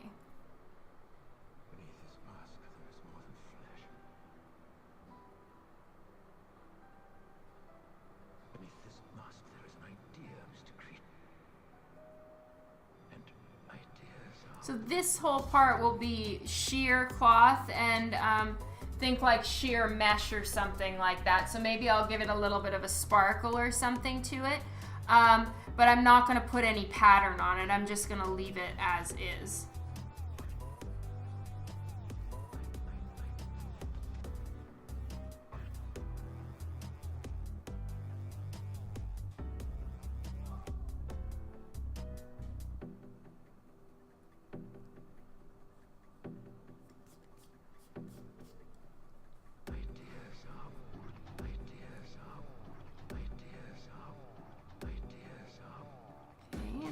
Drawing a skull.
Thanks, Gabriel.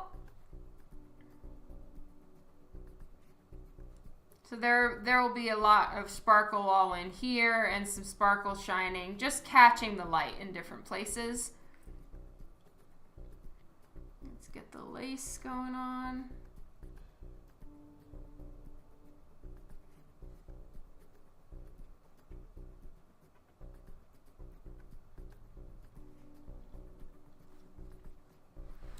Hey, Rogerio!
All right, so one side is done. I'm just gonna finish the other side. Hello, Karen Comics.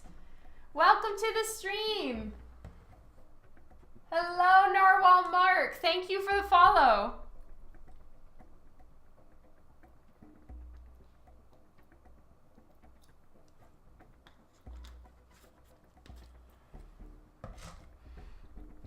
So I might tie these hanging pendants in with something over here and not do lace on her panties. So I'm still thinking about it.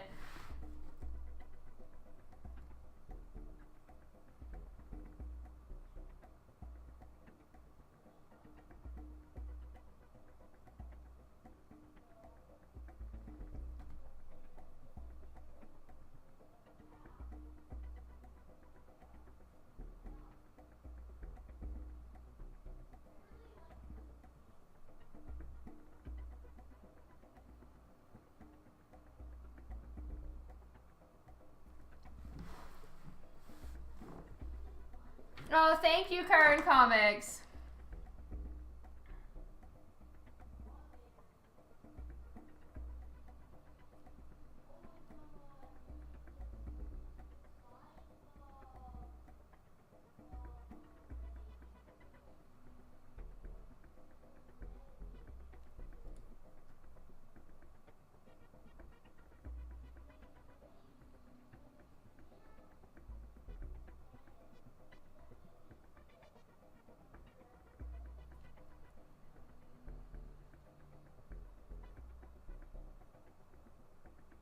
Okay, so this portion is almost done.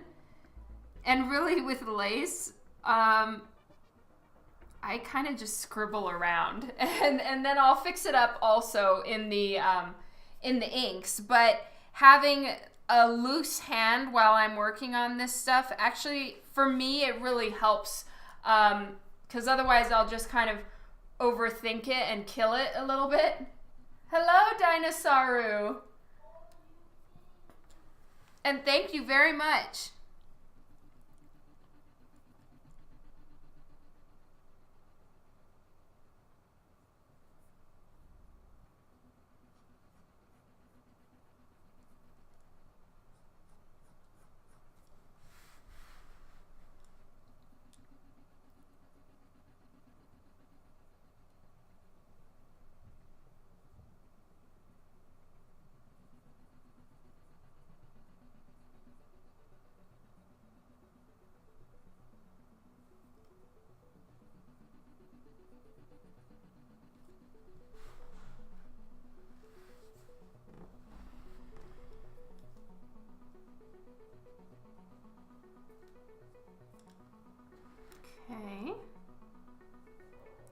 here.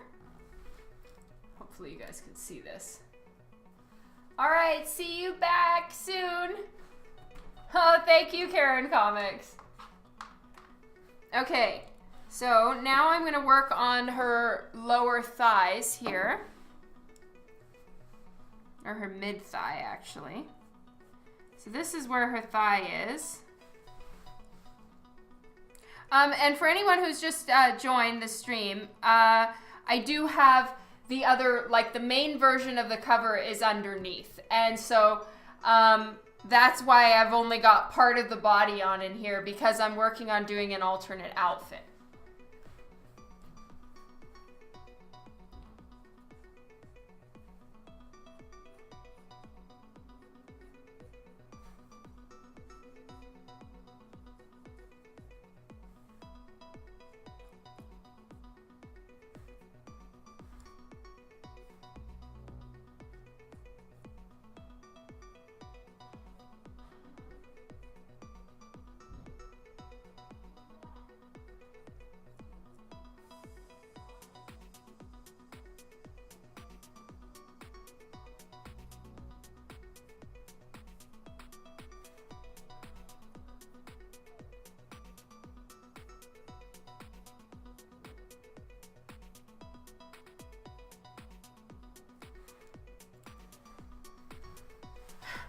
Yeah, it's an intense thigh gap. Hello, K Dolla.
All right, and this side.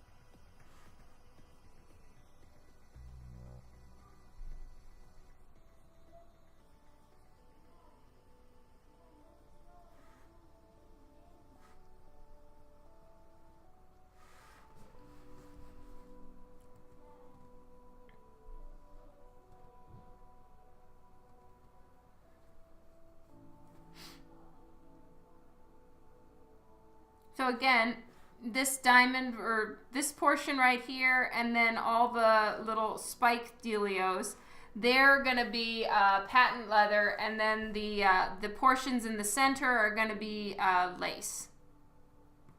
And then this, her actual thigh highs will be leather as well, probably patent leather. Kylie, I probably will only do the lace part on the stockings because I already have the leather part, but I'll have to see because maybe I'll make it matte leather or something else. Hey, Treknut.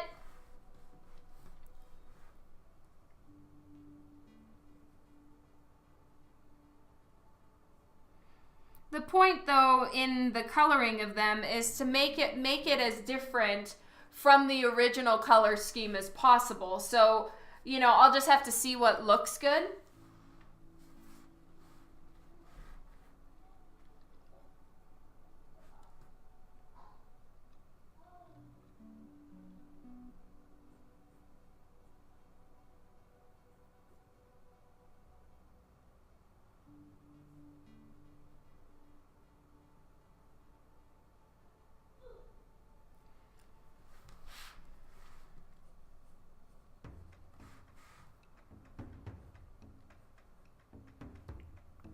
All right, and we're only seeing a small portion of this, the front or side of her arm, so there's not much for me to draw here.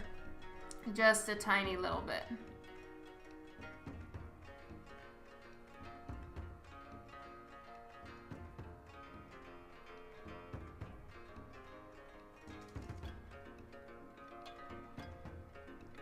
There we go.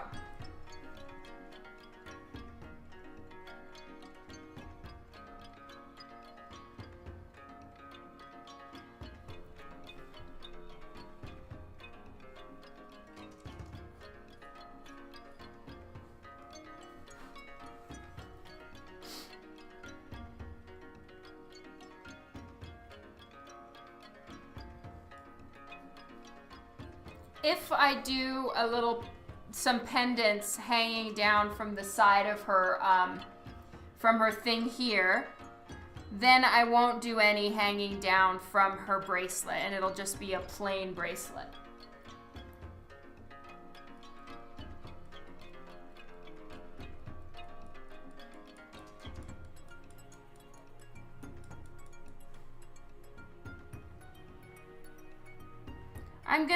I'm just doing the same design as I did on her thigh highs, Kylie.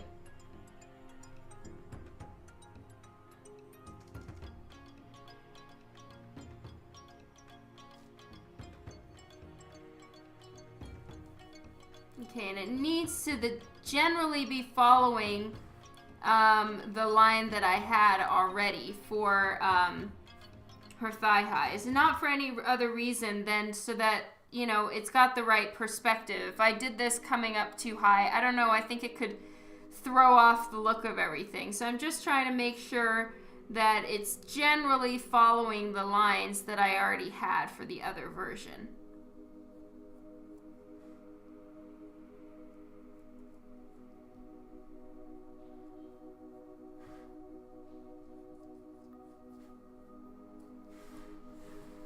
This side actually may need to be a little bit wider because it's looking a little smaller, like it just needs to go out a little bit more because it's two on either side, just like this one, but maybe a little bit more out to the side. Okay.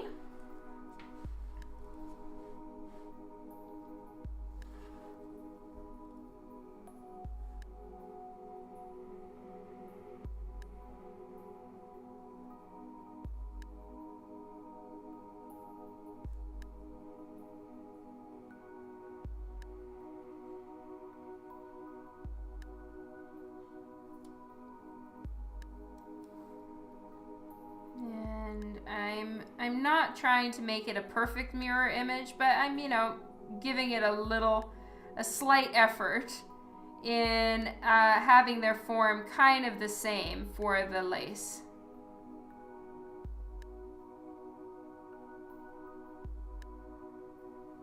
There.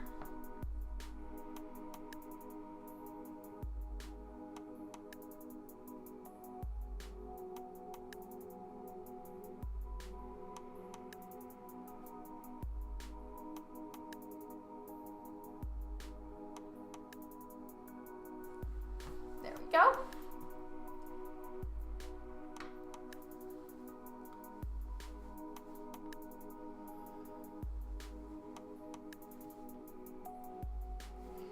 Okay, I'm taking a look, Kylie.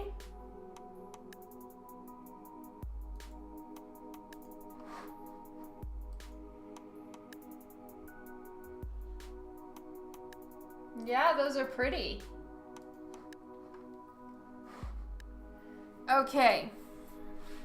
So.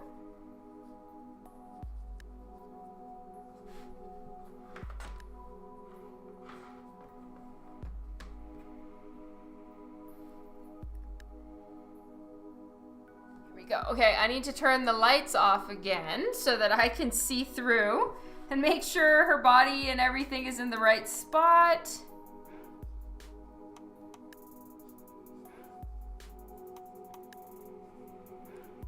Alright, so this goes here. This goes in here.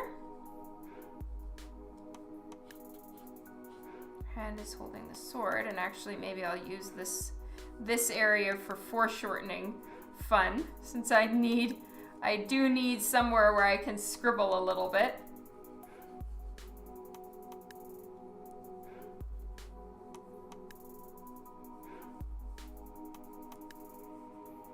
Alright, so let's just say her elbow is right there, and it needs to connect to the hand, like so. And this is where her hand is.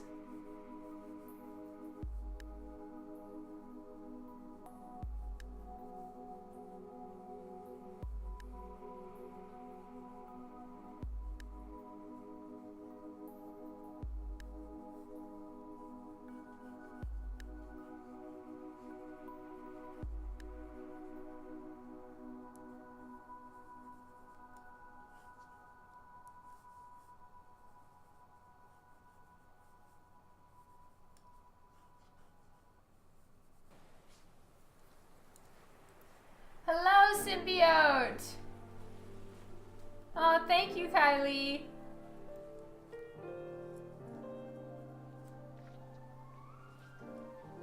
Alright. So, this is gonna be mad foreshortened here. But I've moved down the elbow just a little bit, and then this is where that one is, and then her other, oops. Her other shoulder is over here. So that would be like that, and then this shoulder is going down, and her arm is going down and behind, and then this one is coming forward and foreshortened.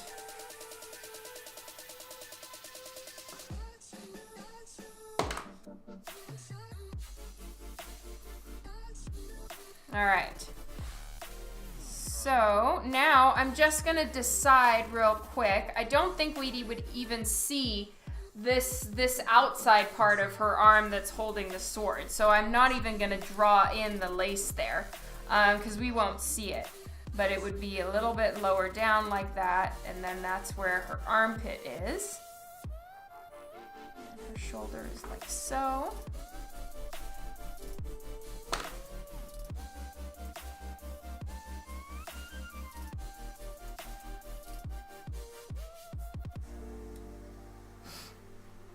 All right, now I need to decide if I'm gonna do this, the chain bit or not on her thigh. Oh, thank you so much, Twitchy Lee. Hello, David.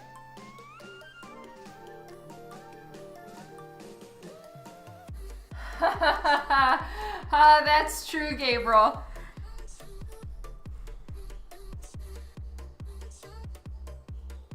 So really right now what I'm trying to determine is if it's appropriate or if it works to have something off-centered like this on her body. Now, sometimes I like that. Right now everything is quite centered and symmetrical, and throwing it all off by putting something on her thigh like this, I like that. So I'm gonna leave it for now and have the chains in. But, you know, it's still under review, I suppose, and I'll decide as I continue working on it.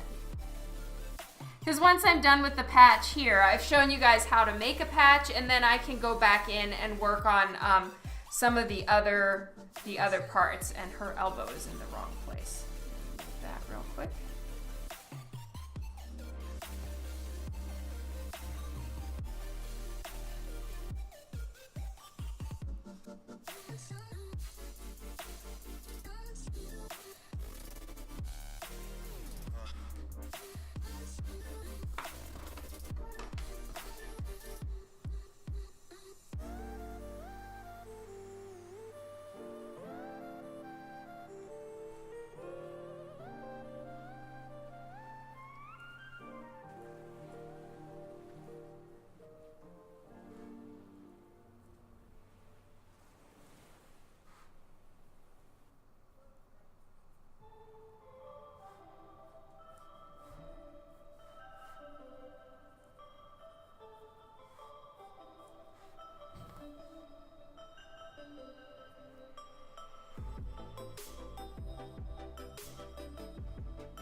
All right, and as they're starting to round a corner like this, they're closer together. I don't like generally making chains or pearls or anything super bunched in together where it's too much information in such a small spot.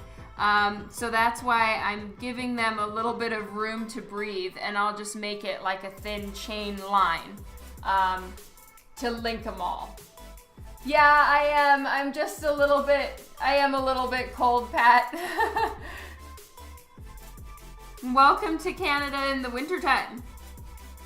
Also, I am not a very active human being, so that makes me a little colder. We keep the house very warm, so as soon as I get up and like start mopping floors, making beds, or doing dishes, it's like too hot. But when I'm sitting still, yeah, I can get a little cold. All right, there we go. As far as, see, her thigh has thickness to it, right? So on her hip bone right here, it's actually further back than the front of her thigh because obviously there's her quad muscle right here, which makes it come forward and jut towards us a little bit more, which would make these be coming forward more. So I want to make sure they're in the right spot. So obviously I'm not going to ink any of this right now, but the patch outfit is done. Yes, Canada is still a place. All right, so I'm going to go ahead and take this piece of paper and set it aside because I'm happy with what we have so far. It was really fun to work on this with you guys. And I will get back to inking the main cover. Thank you so much, you guys.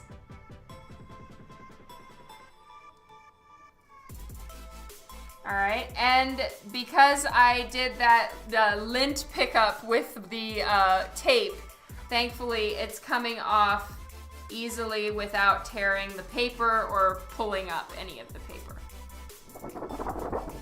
So here is the alternate outfit. Here is the main version that I have so far, and she's in the process of being inked. Kind of doing everything in random strange stages.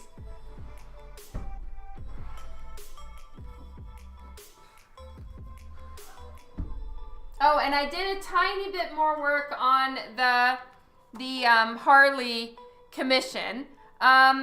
And I did the white, I added in the white colored pencil. So there's the white colored pencil in, and some of the white jelly roll I put in as well. And so I have a plan for her present. I just need to get some time to finish it. No, thank you guys. No, Kylie, I usually send it along with the original. They get the main original and the patch, and then a print of each version so that they have the complete thing.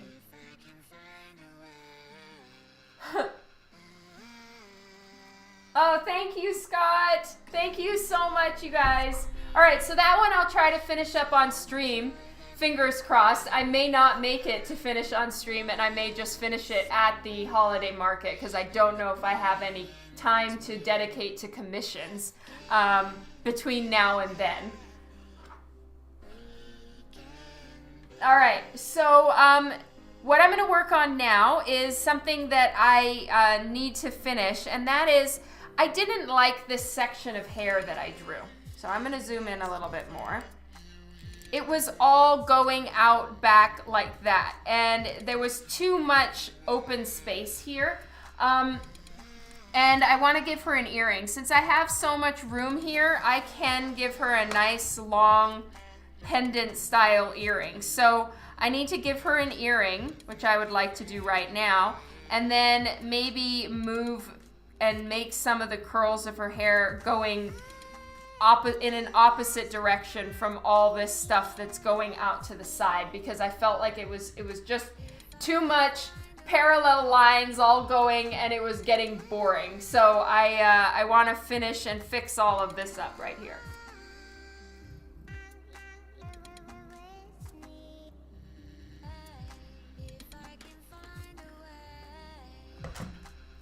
Well, I'm going to decide on the earrings. That's what I need to do now, is design something. She already has enough skulls, so I'm probably not going to do skull earrings. I need to think of what to do, though.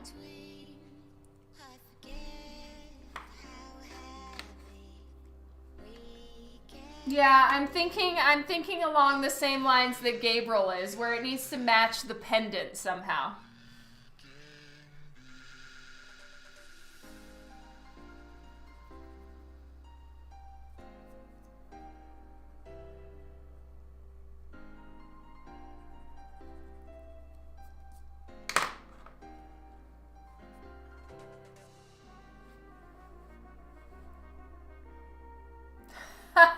Nice, Scott. Now, I can't make them too wide because I've already inked in her neck. But even so, I did want them to be pretty long and relatively thin. So I'm thinking something kind of like this.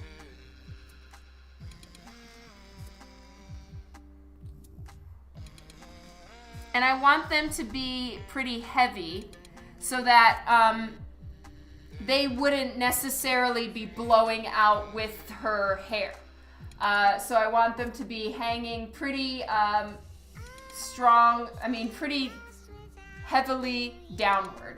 Yeah, I thought about swords as well, Trekna. That is actually a really freaking good idea. But I'm probably not going to do swords because they're a little bit thinner than what I want. I would like something a little thicker and heavier. But swords was the first thing that my mind went to as well, until I realized I wanted them to be fatter and bigger.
All right.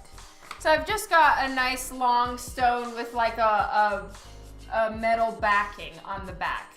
Because that's pretty much all I want, is just something really basic. It's not gonna like take up a lot of your brain power to figure out what it is. Just really nice and simple and heavy. Also, bear in mind that this cover is going to get shrunken down to probably a third of its size, I think it is. Like a comic book is actually this big. Let's see. I've got a comic book right here. All right, so this is the comic book cover. And this is how big it's going to be as compared to the actual art size that it's drawn at. So like I drew the Batman 50 on the same paper, and this is the size difference. So I'll go down to one end and the other end, and you can see how much smaller it's actually going to be once it's printed. So I don't want to have it too tiny or detailed in there, which is why I haven't taken all of the suggestions, and I'm sorry about that, you guys. But anyway, you can see now the difference in size from the comic book to the drawn size. Okay. Let's move this back down. And yeah, this is my busted copy. I accidentally I was signing a bunch of these, and the marker splooged. It's kind of gross.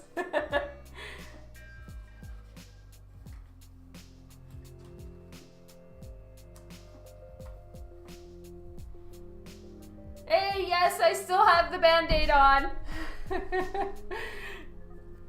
Okay, so now I can start inking that. Well, actually, wait, I need to hold my horses. First, I need to finish drawing in her hair here. And I want to change the direction of some of the hair because this little pocket in here was looking very boring and yucky to me. I didn't like it.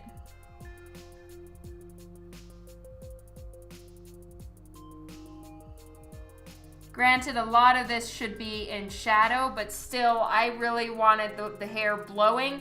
But then it was just, it didn't look good right here. So, and then there should be a few more little bits and curls behind here.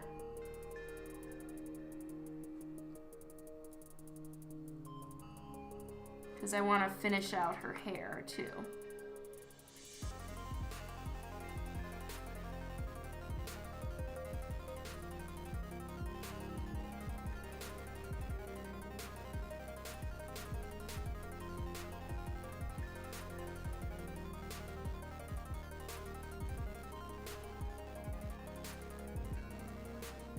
Now there doesn't need to be so much detail all back here. I don't want it to be just lines all over the place. So that's why there's less lines in the center and as it goes away. Because I don't want to have, it's going to be too busy if I go too much. Oh, hello, Slappy Octopus. And thank you, JD Betta. And hello, The Art of DHT. Oh, thank you for the follow. Hypno Sherlock. Thank you, JD Betta. Tanis, I don't really want to have spider earrings. It kind of is, it's very Halloween for what I'm doing now. So I have a like long kind of just a pendant earring, kind of in keeping with her jewels on her neck. And so that's what I've decided to do for this time. But, you know, pendant earrings is a great idea. And you know, spider earrings. And I can definitely do them another time for sure. All right, so some of these areas I'm going to also ink with a pen. And then the hair, I'm going to go back in with a brush. So right now I'm going to do her ear and the hanging stone earring with a pen. And I'm actually gonna get some of the ones I have that are even thinner still, which are the Copic multi-liner ones I have in a 0.05, so it's tiny. Hey Arthur HCM, thank you for the follow.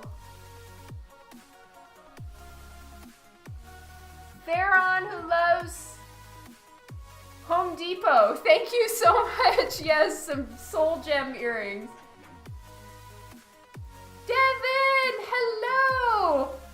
I'm so glad you could make it. All right, for some reason, this particular pen likes to leak, so I just want to make sure it's all nice and clean before I start using it.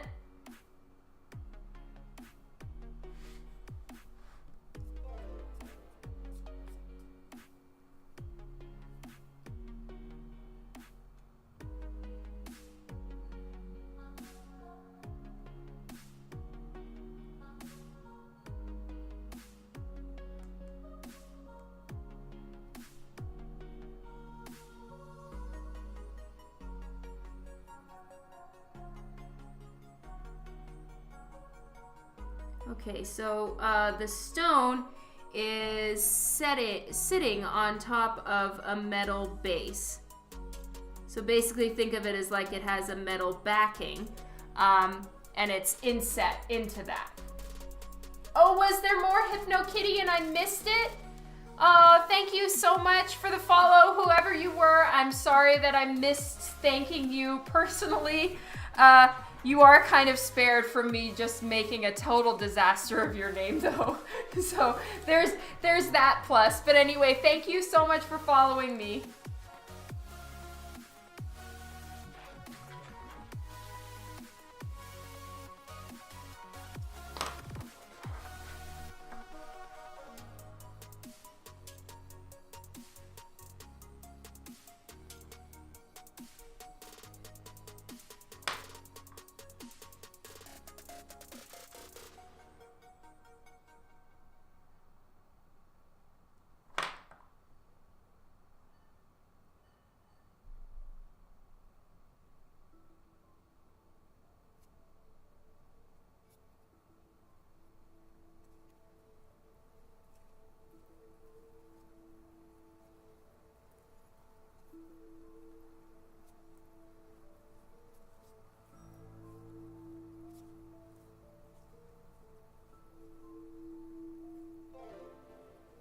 There we go. So she has a nice long dangly earring. I haven't decided if I'm gonna make these gold or silver like all the metal inset areas, but it's something I can even just change from one cover to the other. Bloody Murda, thank you so much for the follow. Hypno Sherlock, thank you, Adam. Oh, yeah, Kylie, this is a 0.05. It's super tiny. But it's great for little detail parts like this.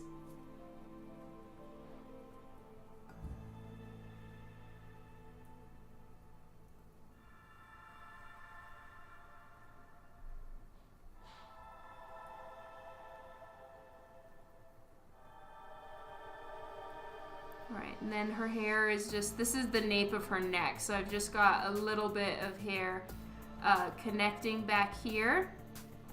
So I'm just using the pen as well to draw that part in, because it's just, it's a little easier to fill those areas with a pen. And now I'll move on to the brush and we'll finish out her hair.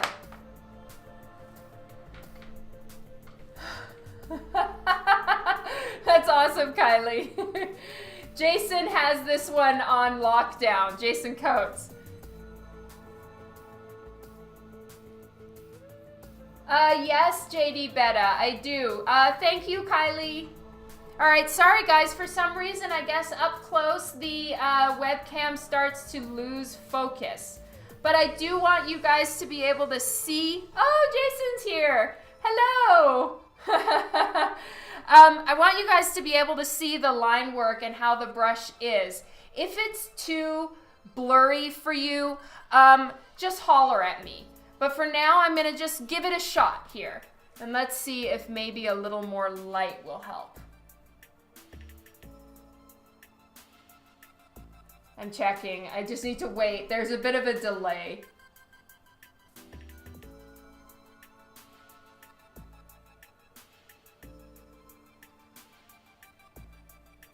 Yeah, it looks like it helps a tiny bit. Oh, you've been lurking, aha.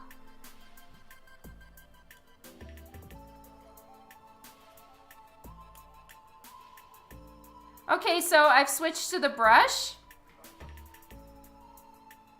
And like I explained to you guys before, I have a little piece of paper over here on the side, and you twist as you pull, which gets the brushes to a nice fine point.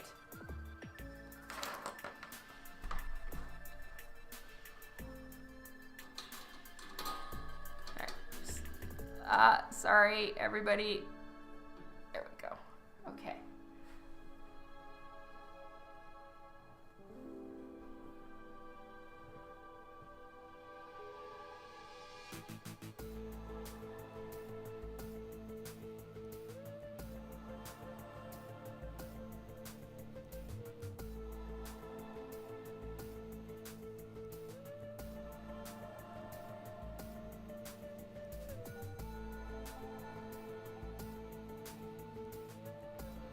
So I want to make sure that some of these lines can match up to these ones back here. Can you guys see okay? Oh, Kevin is back. Hello.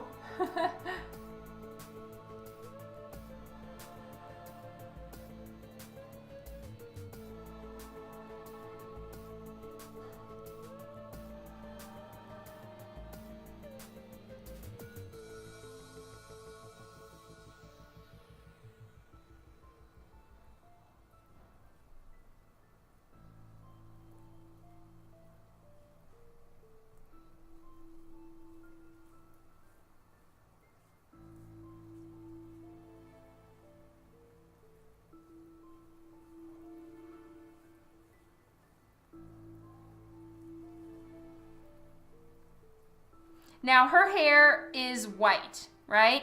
But I'll color hold all of these lines. So even though they look quite intensely black right now, obviously, they will be like a gray once I finish doing the digital colors on all this. So right now I'm kind of giving the illusion that there's a shadow behind her ear. And this will help to push a lot of this hair backwards, since clearly it is behind her ear.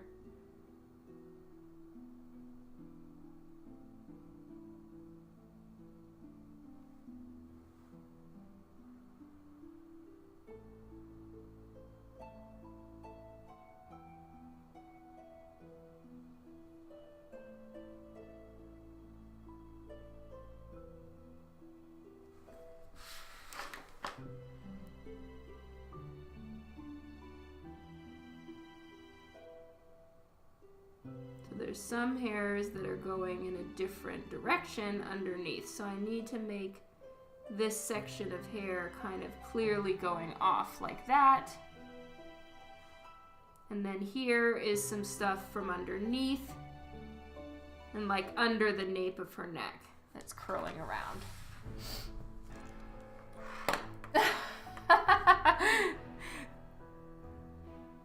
That's funny, JD Betta.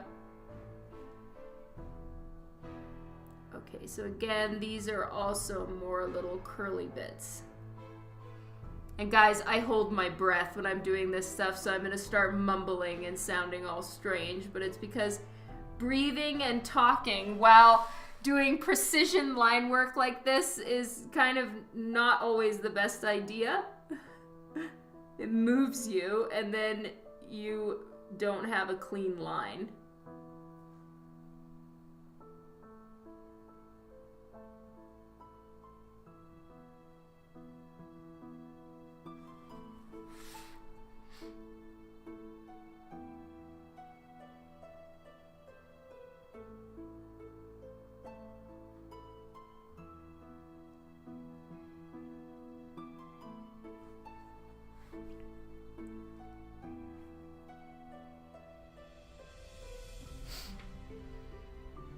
Oh, you've never seen anyone do this before? Oh, cool.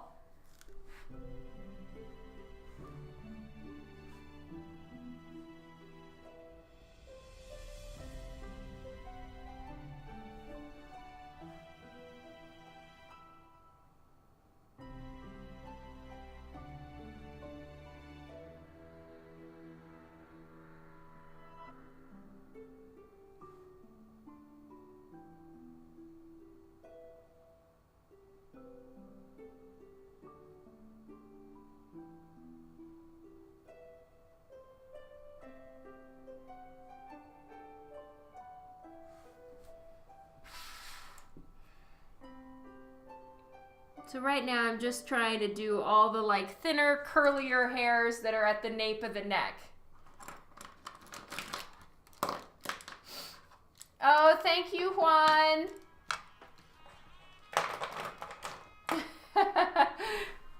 Well, Juan has the sketch. If you still want it, Juan, I will contact you somehow. And see if you're still interested in the sketch.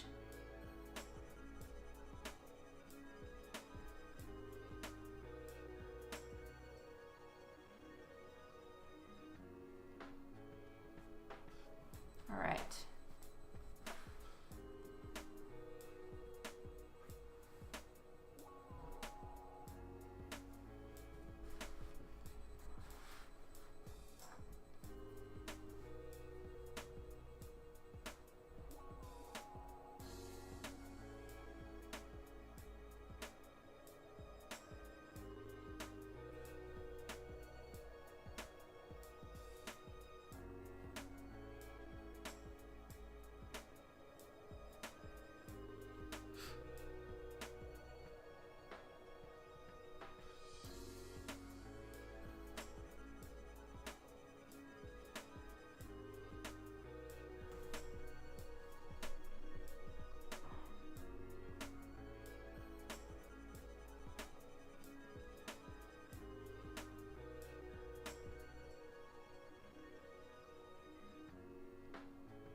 Yes, for sure, Jason. 100%. That sounds great. Oh yes, I did part of the patch a little bit earlier on in the stream. Well, actually, we sketched and designed the whole outfit for the alternate, and I haven't inked it yet. I moved back to working on this one. But yeah, it's pretty much done. Woot!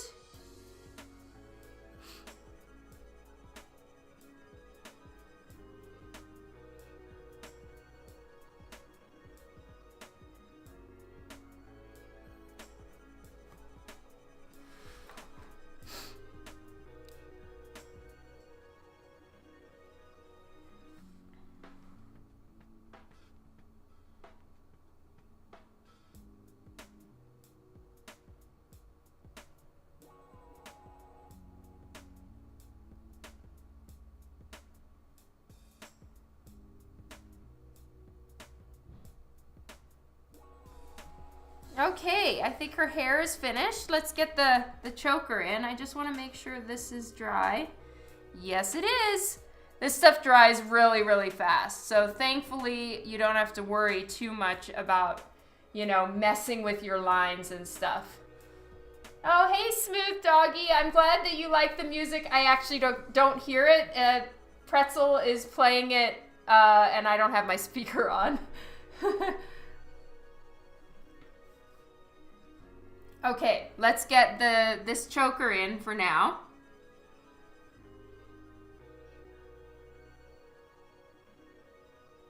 Ugh, it always takes a little while. Even just looking up, the brush, the ink starts to dry.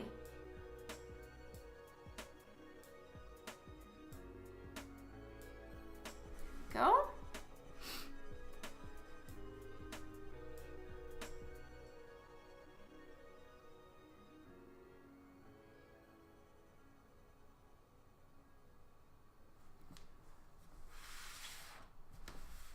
I'm telling you, if you have a slightly shaky hand, using a brush is much easier to keep a steady hand with.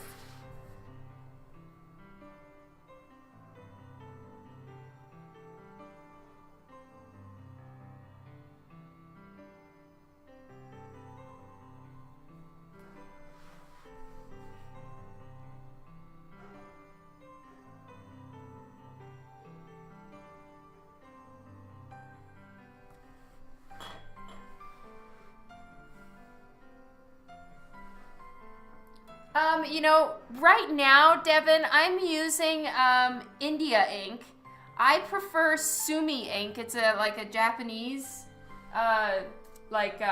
kanji ink. It's a little bit more watery, and it could be just that this ink is really old. I just had it in my art stuff, and I probably just need to go buy some new ink. But the inspiration suddenly struck me to ink this with a brush, so I just went and grabbed what I had.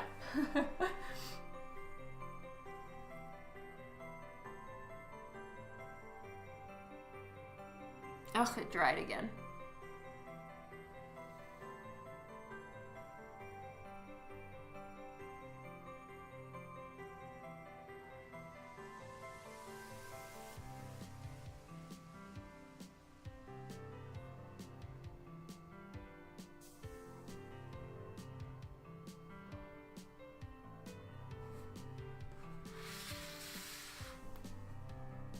The one thing I would want to warn you about, Kylie, is just be prepared for a learning curve. Before I started doing comics professionally and stuff, I did really consider becoming an inker. And as such, I put in a lot of years of practicing with this particular brush. So just be prepared to do some practice, to do things like, I think that there's that inking, there's a book about inking, God, I can't remember who published it because I read it so long ago, but there's a whole thing about inking, and it talks about brushes, and there's exercises you can do with brushes. Like, one of the hardest things to do, and honestly, I'm probably gonna try here and royally fuck up, but one of the hardest things to do with a brush is to turn a corner.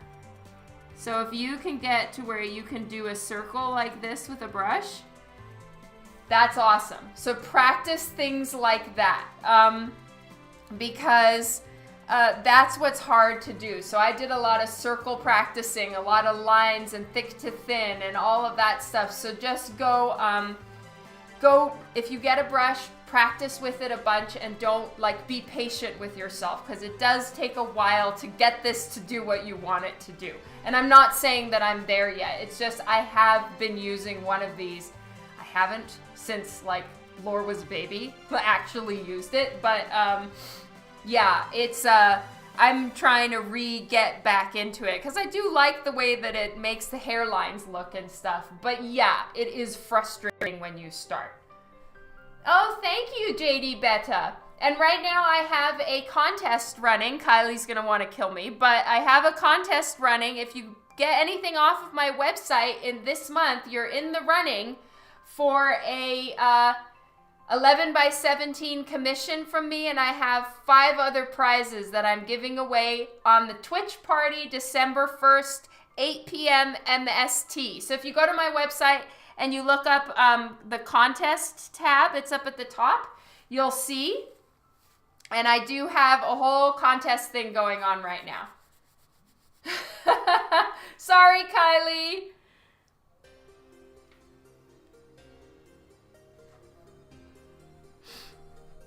Okay, I have to make sure that I got some ink on my hand, and that would not be good to go get ink all over this.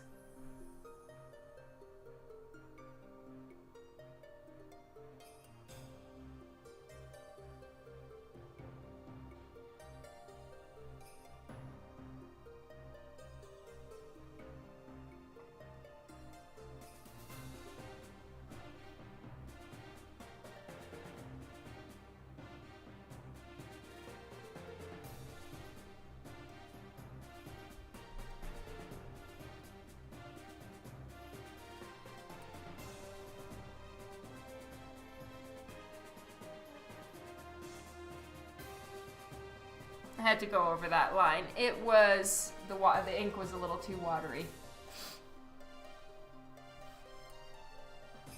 Oh, thank you, Totally Confused.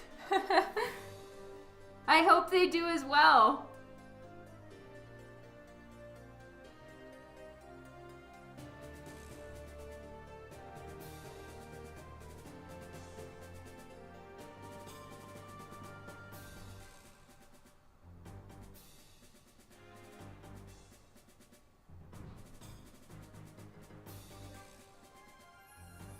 I'm stopping there because I do have design elements I still need to draw in on the other side. I'm really like being so random in how I'm working on this cover. I'm not usually this disorganized. Okay, well, in about 5 minutes, I'm gonna head out for dinner. And I need to finish this probably within, I don't know, within the next 12 to 13 hours, because I really am supposed to be coloring this starting tomorrow. So I need to definitely hurry on up and finish the work on the inking and everything like that. But I feel like a lot got done on this stream, and you guys are amazing. Thank you for hanging out with me for all of the work on it. So we did some of the inking of this piece and worked on some detail-y bits. I can't remember exactly. Oh yeah, I finished the sword. And then this is the patch version. So what this is I'm going to ink this and scan it, and it's going to be sort of the alternate cover. And so I'll be splicing it together in Photoshop, and I'll put all of this together and make it an alternate version. So this is going to be the patch risque version. This is the main version. And yeah, I need to finish this and flat it by tomorrow. And then colors start whenever my next stream is with you guys is when I will be working on the digital colors. So I'm excited. It's going to be fun. Lots and lots of coloring is in my future. Oh, Dope Life, thank you so much for the follow. I really, really appreciate it. Whoop, whoop. Okay, shall we do a raid on someone? Oh, thank you so much. I'll be in touch with you guys when I start in on the digital colors, which will be the next stream. You guys are amazing. Thank you for being here. Thank you for hanging out with me, talking art, for your support and kindness about the process and working on it. Oh, Kylie is streaming next. That's right. Okay. Well, now everybody go see Kylie and Boop Squad. I don't want to take people and send them not to Kylie. Kylie, you need to get yourself a stream on Twitch so that I can like send people over to you. All right, so I am going to sign off here, and we won't do a raid. Everybody go to Facebook. It's Art of Dawn McTeigue, and then go to the groups, and it's in Boop Squad, and give Kylie lots of love. She's gonna be streaming her artwork, and I love you all a bunch. Thank you so much. I'll be in touch next time. Go to Facebook and see Kylie. Mwah. Have a great evening and a good week. See you later. Mwah.